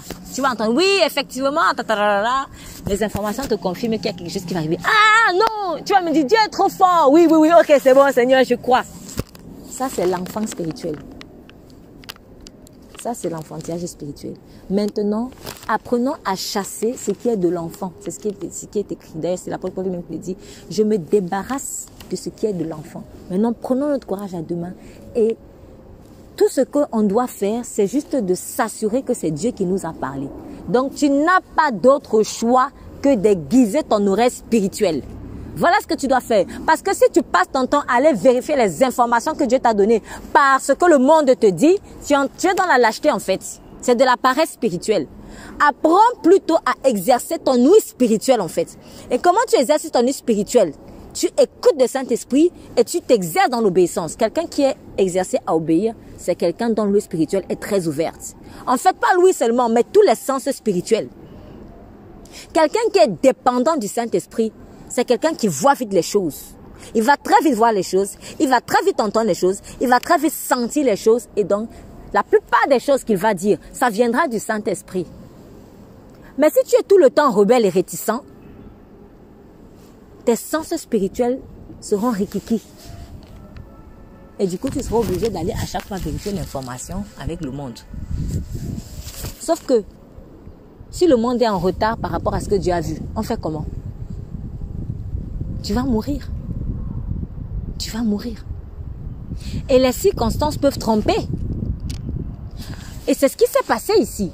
Dans le verset 13, on dit, et le vent du midi ayant soufflé doucement, il crut être maître de la dessein, ou comme la version que l'on dit, ils ont pensé qu'ils ont pu ils ont pensé qu'ils pourront exécuter leur projet. Ils se sont dit, ah, mais les choses se sont apaisées. Ah ben voilà, donc il y a eu plus de peur que de mal. Franchement, on s'est pris la tête pour rien. Allez, on y va. Ah, c'est ça. C'est ça. Et je vais encore choquer ceux peut-être qui sont en train de douter là. Comme quelqu'un m'a envoyé une information, un commentaire. Qu'est-ce qui vous fait croire qu'il y aura une guerre? Dieu te dit, prépare-toi. Il y a une guerre. Il t'a parlé. Si tu n'as pas parlé, laisse. Ne fais rien. Mais si Dieu t'a parlé et t'a dit, prépare-toi, tu vas à chaque fois regarder le journal. C'est bien, il faut regarder le journal. Hein. Je n'ai pas dit qu'il ne faut pas. C'est pas mauvais. En tout cas, moi, personnellement, par rapport à des fonctions que j'ai les infos, je les écoute. Voilà, je les écoute. Je ne suis pas à fond. Franchement, surtout si je suis dans un temps de jeûne, de prière, je ne vais pas tout le temps aller mettre mon oreille au journal. Non, franchement, je ne vais pas faire ça. Voilà. Mais de temps en temps, j'écoute. De temps en temps, j'écoute. Sauf que je ne vais plus. Parce que ça, je faisais ça avant. Mais je ne vais plus. Comme Dieu m'a dit qu'il y a la guerre, je m'en vais voir. Alors, qu'est-ce que BFM TV a dit aujourd'hui? Qu'est-ce que LCI? Et puis, ah bon, alors, il y a eu des accords de paix pour tempérer la chose. Ah, mais voilà! Donc, il y aura peu de guerre. Non, c'est bon, oh là là, franchement, j'ai eu peur pour rien. Bon, c'est bon, allez, on arrête la préparation. Et puis, voilà. Franchement, oh là là, j'ai eu plus de peur. C'est sûr même que j'avais mal entendu. Hein. C'est sûr même que Dieu m'avait même pas parlé. Oui, l'autre là, il voulait même me faire peur. Tu commences à te faire tout un cinéma. Mais ça, là, c'est que tu entends comme information. Ça, c'est vent du midi. C'est vent du midi. C'est vent du midi.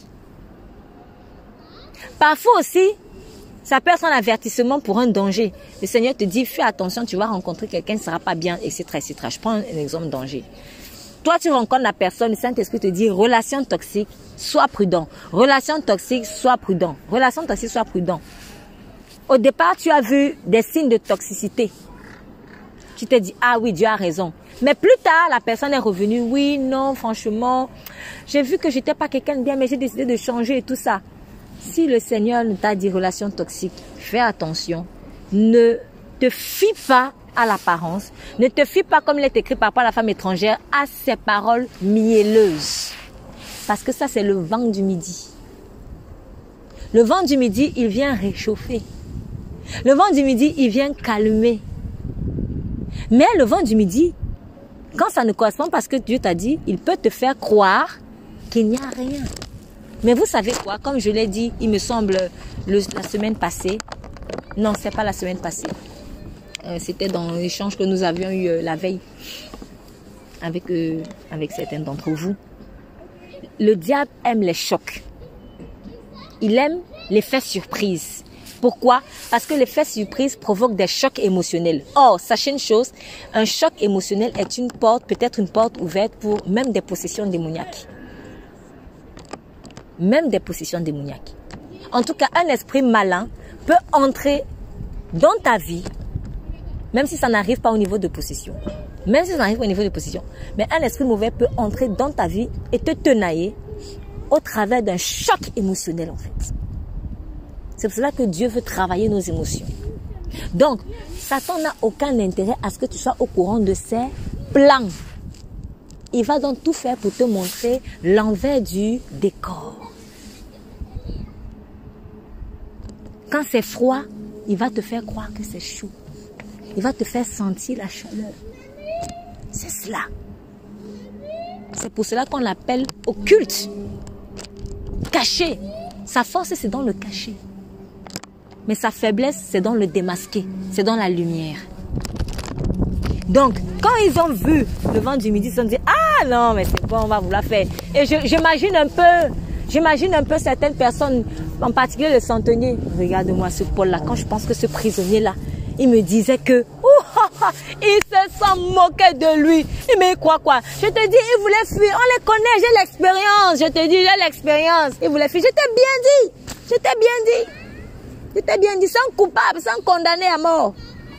C'est un menteur. Voilà ce qui va souvent nous arriver aussi. Tu vois, tu n'as rien fait de mal. Tu es venu donner un avertissement. Dieu a donné un signe pour attester que vraiment c'est moi qui ai parlé au travers de mon enfant. Et puis, au lieu maintenant de s'abandonner à Dieu, ils vont se dire, bon, non, on a l'expérience. Ou alors, bon, allez, vous pensez quoi? Toi, tu penses quoi? Toi, tu penses quoi? On vote. Voilà. Juste pour fuir Dieu. Juste pour fuir l'humilité. Parce qu'ils ne veulent pas donner raison à Paul. Parce que donner raison à Paul, c'est donner raison à Dieu. Et puis, comme ils continuent de faire leur projet, ils sentent le vent du midi qui vient et qui réchauffe. Ils se disent, ah, on a bien fait de ne pas l'écouter celui-là. Donc le vent du midi, ça va aussi être, par exemple, des circonstances qui vont paraître te condamner. Des circonstances qui vont paraître confirmer que tu es mauvais. Voilà. Un faux témoignage qui va venir confirmer les soupçons, les faux soupçons de quelqu'un. Ça peut être, tu es en train de prendre tel chemin et puis on a dit que oui, c'était même là-bas qu'on l'avait vu. Toi, tu ne savais même pas qu'on a dit ça. Toi, tu passais peut-être là-bas juste parce que tu devais faire un truc. Bref, des petites choses qui vont faire croire que tu as tort. Le vent du midi. Et ça fait mal. Parce que quand le vent du midi arrive, il n'y a même plus possibilité de te défendre. Il n'y a plus possibilité vraiment de dire non, vraiment, vous vous trompez. Tu es obligé de te laisser faire. Et d'attendre le miracle de Dieu. Tu es obligé. Tu es obligé en fait. Le vent du midi vient confirmer Adramite. Parce que tu avais commencé avec Adramite, je demeurais dans la mort. Quand tu continues, Dieu donne des signes pour il les met un peu dans la confusion pour qu'ils comprennent que ce que tu as dit est vrai. Et puis on ne croit pas, et ils s'enfoncent, ils disent non, on va compter sur nos propres forces. Le vent du midi arrive. Le vent du midi arrive et confirme que tu demeureras dans la mort. Là, tu dis, bon, ouais, il faut vraiment mourir. Meurs à toi et laisse faire. Laisse faire le miracle de Dieu. Même si le vent du midi vient confirmer les faux soupçons de l'autre à ton sujet. Laisse faire. Donc, quand ils ont vu le vent du midi, ils ont cru qu'ils pouvaient donc exécuter leur faux projet. Il est écrit verset 14, mais peu après, un vent impétueux qu'on appelle Euroclydon se déchaîna contre le rivage. Et ça a été brusque. Le vaisseau fut entraîné. Ne pouvant résister au vent, nous nous laissâmes emporter. Et quand nous eûmes passé en dessous d'une petite île appelée Clauda, nous eûmes de la peine à être maîtres du bateau. Remarquez l'expression. Quand Euroclydon est arrivé, ils ont eu de la peine à être maîtres du bateau. Quand le vent du midi était arrivé, ils ont cru pouvoir être maîtres de leur dessein. Que le Seigneur envoie les Euroclydons sur tous ceux qui contestent ses plans, afin qu'ils voient qu'ils ne peuvent pas être maîtres de leur dessein. Le diable va souvent envoyer des vents pour te conforter dans ton délire. C'est ce qu'il fait en fait. Il nous prend pour des cacahuètes. Satan veut te montrer, tu es fort. Hey, c'est sûr. Mais pourquoi quand même je vois des signes bizarres. Comme ça, commence à se dire, hey, non, il faut que je lui envoie des faux signes pour lui faire croire qu'il peut gérer la chose. Il envoie un vent bizarre qui vient te réchauffer et te conforter dans ton délire. Jusqu'au jour où Euroclydon vient te réveiller. Mais que doit faire Paul entre-temps? Patienter seulement. Et se laisser faire. Il s'est pris des tomates, il s'est pris des insultes, il s'est pris des moqueries. Mais il avait l'assurance de son salut. Ce n'est qu'une question de temps. C'est ce que tu dois te dire en fait. Quand tu as été méprisé comme ça, quand ta parole a été méprisée alors que tu sais qu'elle venait de Dieu, dis-toi juste, ils ne savent pas ce qu'ils font. Je me mets à leur place, il me prend pour un prisonnier, il était tellement blessé, il ne va pas me croire. Deuxièmement, ce n'est qu'une question de temps. Ce n'est qu'une question de temps. Euroclydon arrive pour attester que la parole que j'ai donnée ne venait pas de moi, mais elle venait de Dieu lui-même. Donc, laisse-toi faire en fait. Laisse-toi faire. Peu importe les vêtements que le monde en fait te donne, des gens pour t'insulter, etc. Laisse faire. Euroclydon arrive pour attester que tu as parlé au nom de l'Éternel, ou que ce chemin que tu as emprunté, ou que cette décision que tu as prise, tu l'as faite au nom de l'Éternel. Tu ne l'as pas prise parce que tu es fou, parce que tu es stupide, parce que tu es méchant, tous les mots qu'on a pu te lancer en fait. Non. Euroclydon, dans son impétuosité, viendra témoigner de toi pour la gloire de Dieu. Et les réchauffements climatiques du diable tomberont à l'eau. Et oui, parce que c'est un menteur. Et c'est ce qu'il fait. Il ne fait que... Satan, il ne fait que panser légèrement les plaies.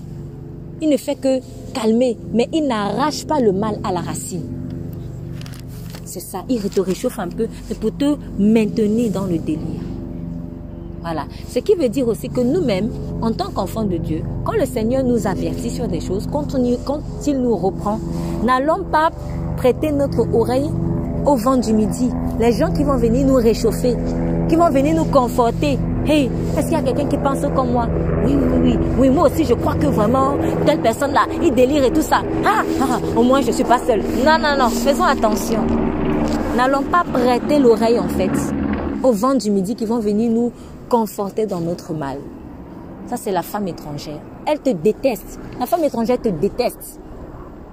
Elle vient te réchauffer mais elle te déteste. Elle te déteste, elle te hait. Elle a tout intérêt à ce que tu restes dans l'aveuglement. Voilà, d'ailleurs, quand j'en parlais hier par rapport à la correction, par exemple. Quand le Seigneur dit, c'est lui qui ménage la verge, qui ménage le bâton de la correction, il hait.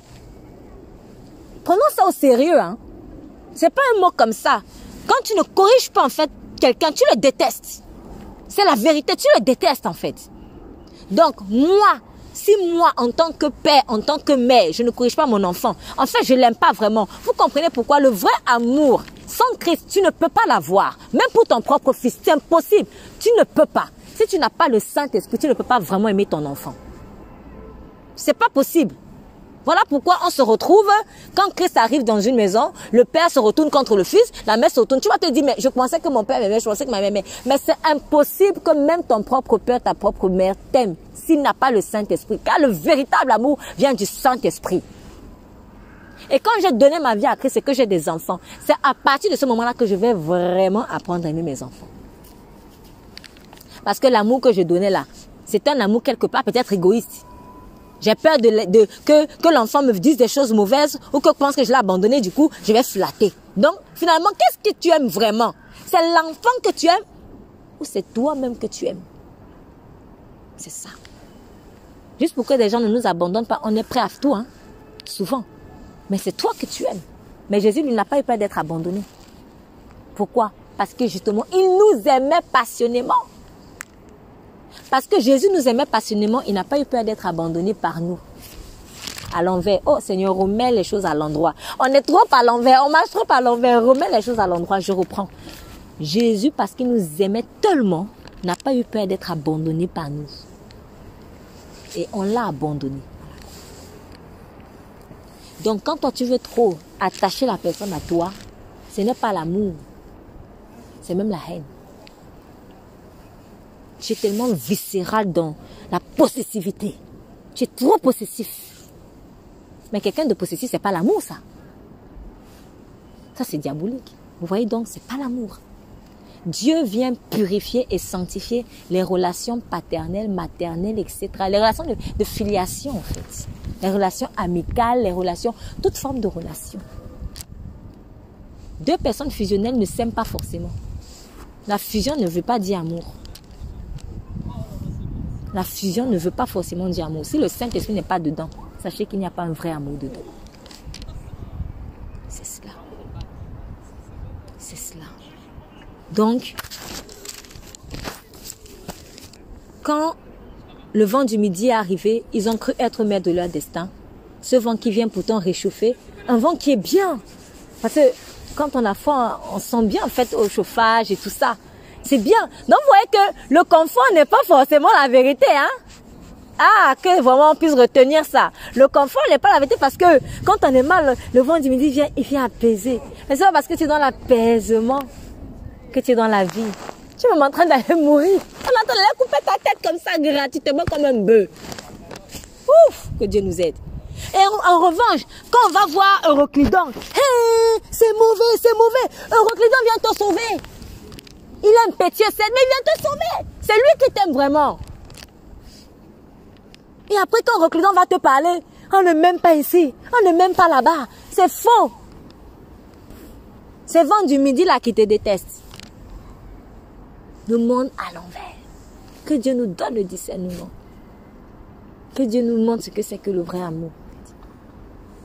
Donc du coup, je renvoie d'ailleurs, ça me refait penser à ce message amour, prostitution. Amour ou prostitution? C'est ça. On en revient à cela en fait. Donc, quand ils ont vu Euroclidon, ils ont compris que le prisonnier là, c'était peut-être vrai, c'est ce qu'il disait en fait.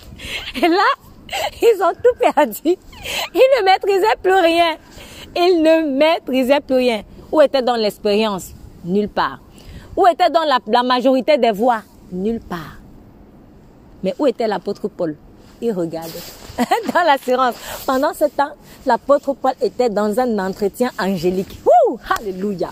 Pendant que les gens sont en train de se faire réchauffer par Satan, toi tu es dans Euroclidon, mais dans Euroclidon, tu es dans un entretien angélique. Waouh! Même si tu traverses les eaux, si tu traverses les tempêtes, ça ne te submergera pas. Et je pense du coup en voyant cela, que le Seigneur soit béni pour sa parole. Je pense que j'en ai déjà parlé, mais c'était la peinture d'une enfant. Il me semble que c'était un concours. J'en ai déjà parlé, je suis sûre, j'en ai déjà parlé. Et en fait, le concours consistait à présenter la meilleure image de paix qui puisse, voilà, que les gens puissent penser en fait. Donc, on avait besoin d'une image qui symbolise la paix. Donc, on a demandé aux gens donc de proposer des peintures. C'était un concours. Voilà. Et de ce dont je me souviens, la plupart des personnes, donc la colombe, voilà. Imaginez tout ce que vous-même, je pense que si je vous demande à quoi ressemble la paix, voilà. Je crois que la plupart des personnes auront presque les mêmes choses. Tiens, on se tient la main, des choses comme ça. Ce qui est vrai, hein. C'est pas faux.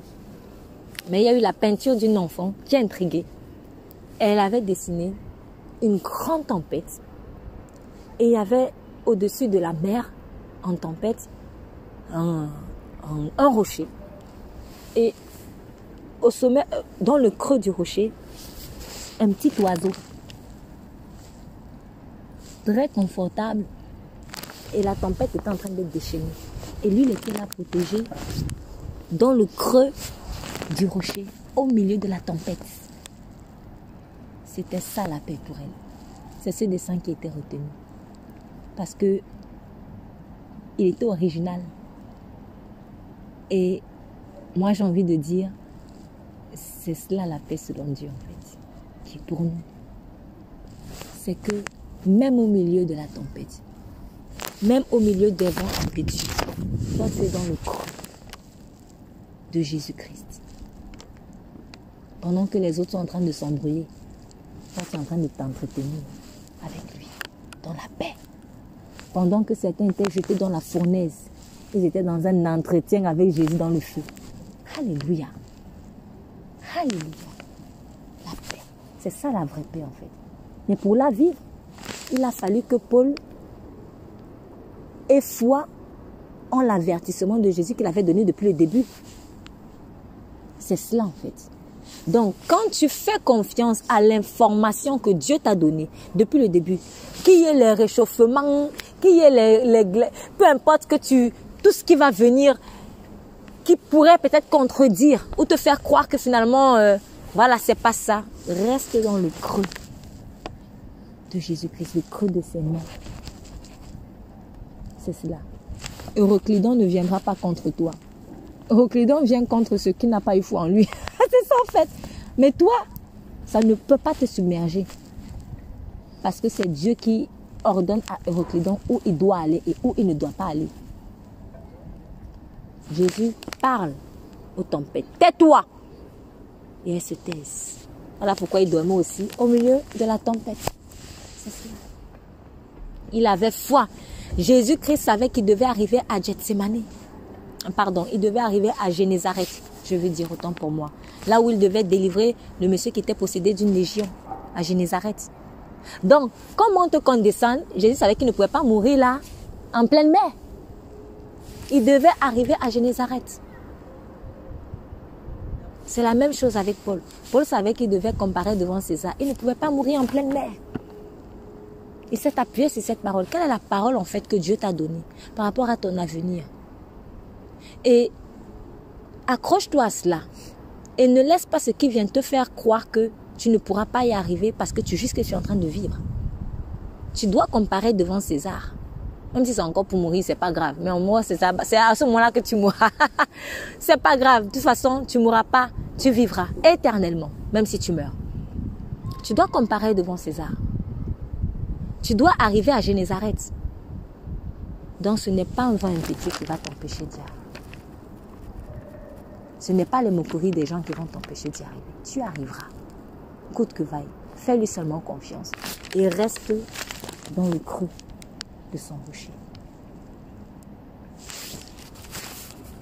Et dans la dernière partie du message, puisque j'avais commencé avec « Garde la bonne attitude jusqu'au bout », et l'apôtre Paul nous enseigne ici, une fois qu'ils ont retiré les matelots, ils ont commencé à tout jeter, ils ont commencé à tout perdre. Vous voyez, quand on n'écoute pas Dieu, c'est là où on perd vraiment tout.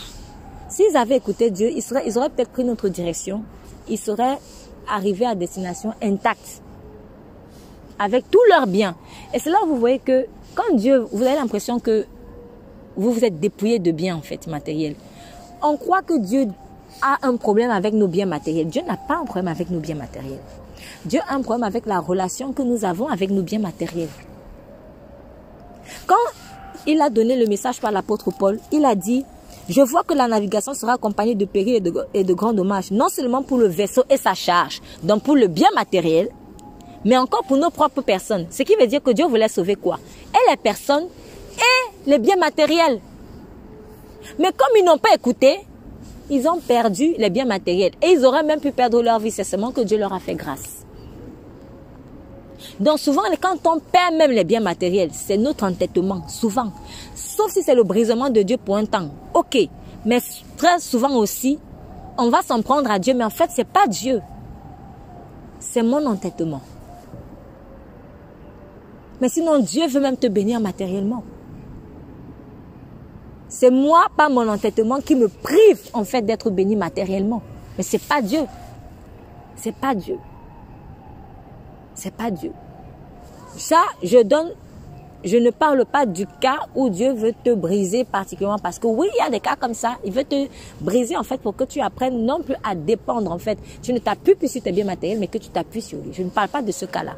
Mais il y a des cas où nous perdons des choses matériellement. Pas parce que forcément Dieu a voulu nous faire passer par une épreuve particulière à ce moment précis, mais parce que nous avons été têtus. Et du coup, on a tout perdu. Et le 3e jour, verset 19, nous jetâmes de nos propres mains les agrès, et comme pendant plusieurs jours, ni le soleil ni les étoiles ne parurent, nous étions en but à une forte tempête. Et j'insiste dessus, nous perdîmes tout espoir de nous suivre. Ils ont tout perdu. Plus d'espoir. Parce qu'on n'a pas écouté. Voilà ce qui m'arrive quand je n'écoute pas les avertissements de Dieu. Ou quand je m'en vais m'appuyer sur les informations du monde pour venir attester la parole de Dieu en fait. Et, il y avait longtemps qu'on n'avait pas mangé. Voyez. Alors Paul se levant au milieu d'eux et leur dit, « Oh, homme, il fallait donc me croire. Il fallait me croire. Et ne pas partir de Crète pour éviter cette détresse et ce dommage. Je vous exhorte maintenant à prendre courage, car aucun de vous ne perdra la vie.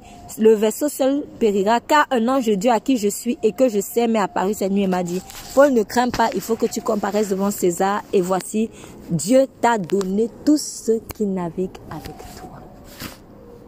Regardez la grâce. Ils étaient en train de l'insulter. Mais Dieu est en train de dire, je te donne ma vie.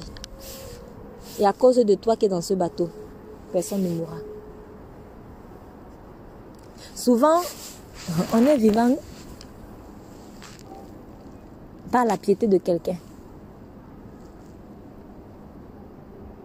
Moi, je suis très sûre que si je suis vivante aujourd'hui, c'est parce qu'il y a un ou des personnes à cause de qui, en fait, Dieu n'a pas voulu laisser me périr dans le bateau. Soyez conscients de ça. Ça vous rendra humble en fait. Ça vous rendra très humble. Parce qu'on compte trop sur nos forces. On croit souvent que c'est parce qu'on a trop prié. C'est parce qu'on a trop gêné. C'est parce qu'on a trop fait ceci. Alors que c'est à cause parfois de la piété d'un Paul. c'est à cause de la piété d'un Paul. Et c'est quel est l'intérêt en fait de comprendre ça? C'est que quand je comprends ça, en fait, l'humilité, elle descend. Et là, je réalise que, eh ben, si j'ai pu être sauvée, en fait, par quelqu'un comme ça, moi, j'aimerais bien rencontrer le Dieu qui l'a transformé comme ça. Parce qu'on ne voit plus ce genre de choses. On ne voit plus une autre personne à la place de Paul. Je vous avais bien dit. Je vous avais bien dit. Il les aurait condamnés. Mais ils ont été sûrement touchés, en fait, par la douceur de la personne. Malgré qu'ils l'ont insulté, Paul est encore venu les encourager. Et Dieu a dit, je te donnerai tous ceux qui naviguent avec toi. À cause de Paul, personne n'est mort. Le Seigneur veut aussi t'utiliser quand il te fait passer par la vallée de l'ombre et de la mort. C'est parce qu'il veut aussi t'utiliser en tant que son enfant pour sauver la vie même de méchants. Il déverse sa bonté sur les bons et sur les mauvais. Beaucoup de mauvais vivent là. Ils se lèvent tous les matins, ils mangent, ils sortent. Mais c'est parce que Dieu a placé une sentinelle. Dieu ne veut pas la mort même du méchant. Même du méchant.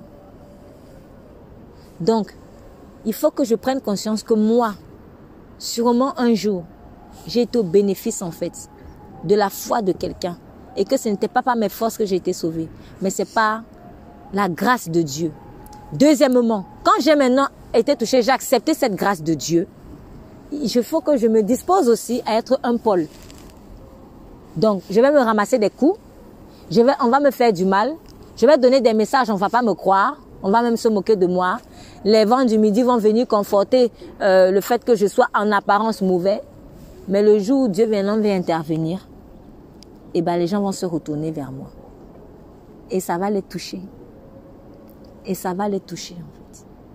Et à ce moment-là, ils vont me dire, s'il te plaît, parle-moi de ton Dieu parce que une autre personne m'aurait condamné en fait, parce que je n'étais pas cru.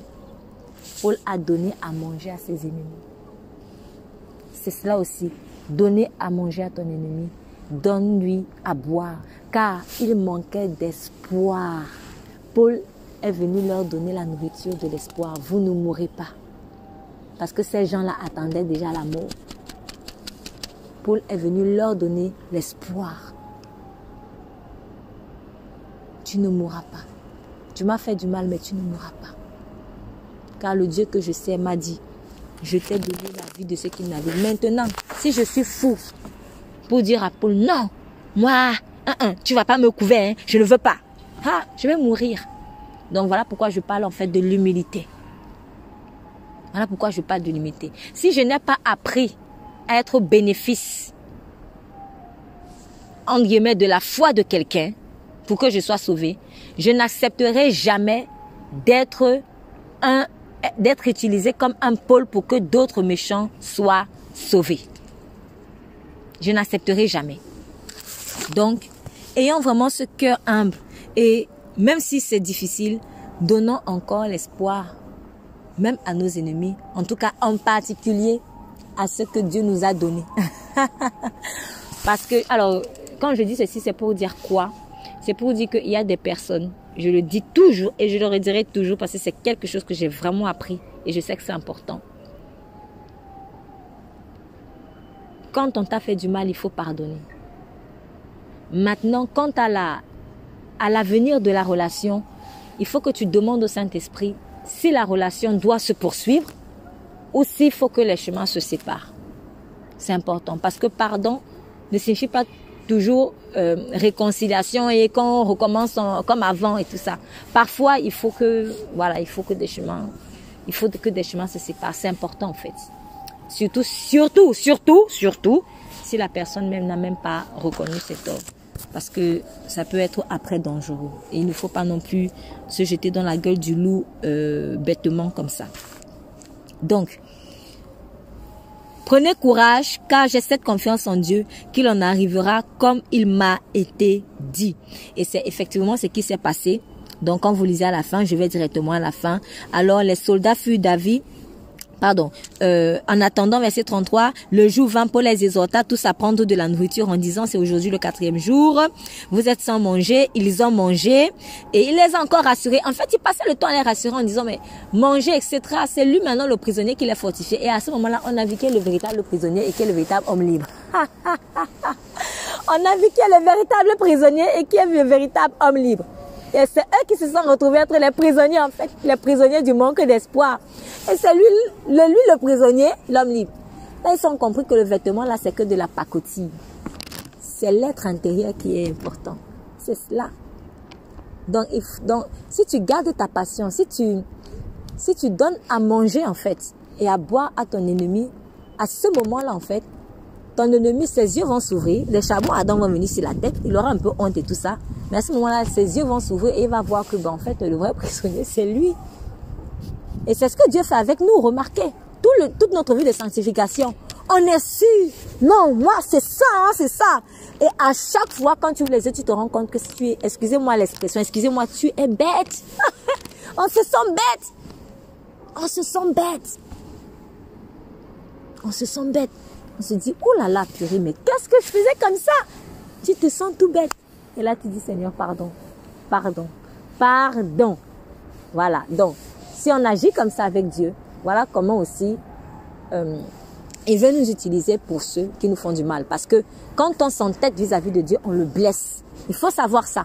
D'où l'intérêt de demander pardon. En fait. On le blesse en fait. Chaque fois que tu n'as pas cru en ce qu'il t'a dit et que tu as donc agi en fonction de ton incrédulité, tu as posé trop d'actes mauvais. Et tu as blessé Dieu, tu as blessé aussi des gens peut-être autour de toi. Donc, quand maintenant Dieu j'ouvre les yeux, je me rends compte que j'ai été vraiment insensé, et bien vraiment la demande de pardon a tout son sens. Donc, il faut vraiment se repentir, demander pardon et dire non, non, non.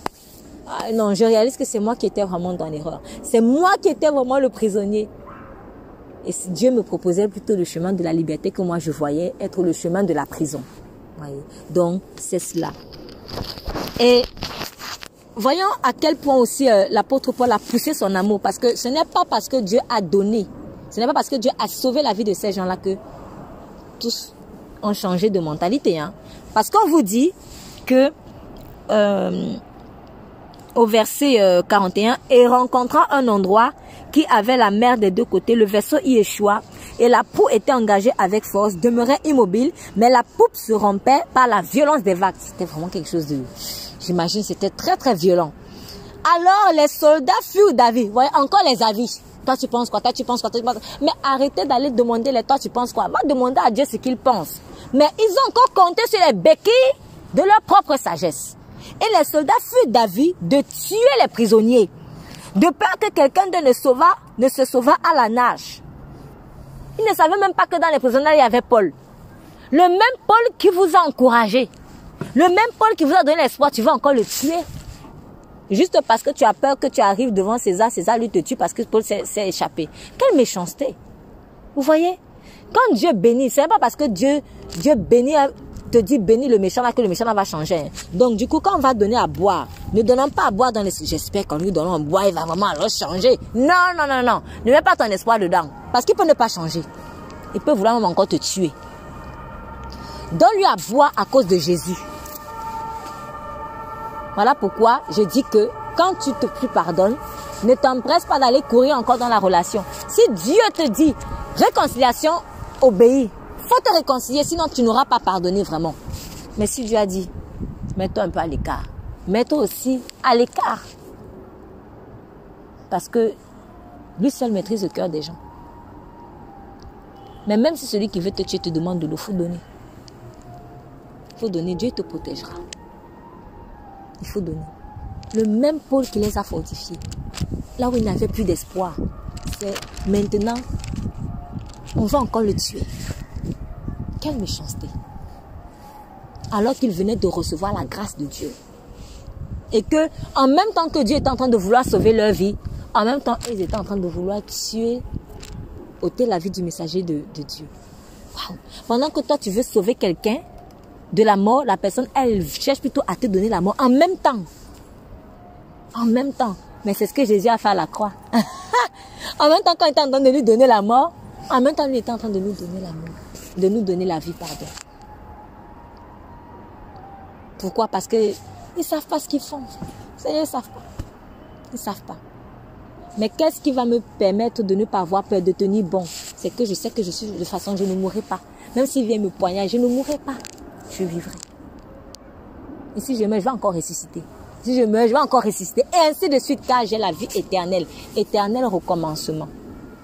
Je ne mourrai pas, je vivrai. Mais le centenier, voulant sauver Paul, Dieu intervenu. Tu ne mourras pas. Voulant sauver Paul, les détourna de ce dessein et ordonna à tous ceux qui savaient nager de se jeter à l'eau les premiers et de se sauver à terre. Vous voyez, le même centenier qui s'était moqué de lui, même si peut-être le capitaine du vaisseau ou tous les autres se sont moqués, au moins un a été touché. Et il a risqué sa vie parce que ce monsieur, il risquait sa tête en laissant échapper les prisonniers. Et c'est là où tu vois la vraie repentance. Quand quelqu'un a vraiment changé d'avis, il n'a plus peur de la mort. Quand quelqu'un a vraiment compris que c'est Christ qui est la vie, il n'a plus peur de risquer sa vie parce qu'il n'a plus peur de mourir. Ce qu'il a fait, c'est grave parce qu'il risquait sa vie. Il risquait sa vie. Il l'a fait. Mais il l'a fait. Et les autres de se mettre les uns sur les planches, les autres sur quelques pièces du vaisseau. Il arriva ainsi que tous se sauvèrent à terre conformément à la parole de l'Éternel qui s'accomplit toujours pour les bons et pour les mauvais aussi qui ont été sauvés. Mais c'est ça l'enfant de Dieu, l'amour. Tu donnes encore, tu donnes encore et tu donnes encore. Qu'il en soit ainsi pour nous. Père, je te dis merci pour ta parole. Et je prie vraiment que tu nous donnes un cœur d'amour. Un cœur qui sait donner de l'eau à l'ennemi. Même s'il continue dans sa méchanceté. Sachant que nous sommes convaincus que nous ne mourrons pas, nous vivrons. Et nous raconterons les merveilles de l'Éternel. Pendant que je veux donner la vie à mon ennemi. Et que lui veut me donner la mort. Seigneur, je dis pardonne, car il ne sait pas ce qu'il fait. Je dis pardonne, Seigneur, car toi aussi tu m'as pardonné. Je dis pardonne, Seigneur, parce que je sais que de toute manière, je ne mourrai pas, je vivrai. Donc ce qu'il fait est inutile. Et je prie aussi, Seigneur, pour la sagesse. Seigneur, après le pardon, je prie afin que tu donnes à chacun la sagesse pour savoir la suite à donner à la relation. Si ce pardon doit s'accompagner d'une réconciliation, Seigneur, ou s'il faut plutôt, par mesure de prudence, peut-être prendre des distances pour un temps ou définitivement, comme toi tu le désires. Quoi qu'il en soit, je te supplie au Saint-Esprit que tu sois le maître de nos décisions. Que nous ne marchions pas selon les sentiments. Que nous ne marchions pas selon l'expérience. Que nous ne marchions pas, Seigneur, par notre propre sagesse. Mais que nous marchions par le Saint-Esprit. Je prie également, Saint-Esprit, pour la sanctification des relations amicales, familiales, professionnelles, etc. Afin que ce soit véritablement par ton amour que nous évoluons. Et non pas par la prostitution. Je prie, Saint-Esprit, pour que nous n'ayons plus peur des Euroclidons qui viennent plutôt en notre faveur attester, Seigneur, que c'est toi qui nous as vraiment envoyés. Je prie afin que nous ne nous laissions plus flatter par les vents du midi qui viennent nous conforter dans nos folies. Je prie afin que nous ayons la foi, nous grandissions, ayant la foi en ce que tu as dit. Quand tu as dit quelque chose, je ne veux plus courir derrière des confirmations sur la base du monde. Non, je veux croire en ce que tu as dit et je te laisse toi-même me donner d'autres signes. Je ne veux pas, Seigneur, cesser d'avoir l'attitude à avoir par rapport à ce pourquoi tu me prépares, même si j'ai l'impression que les choses se calment. Car le diable se calme, mais ce n'est pas un vrai calme, c'est un faux calme. Éternel, sois béni. Que la foi soit notre partage. Que l'amour de Christ soit notre partage. Même pour nos ennemis. Au nom de Jésus-Christ, nous avons prié. Amen. Amen. Amen.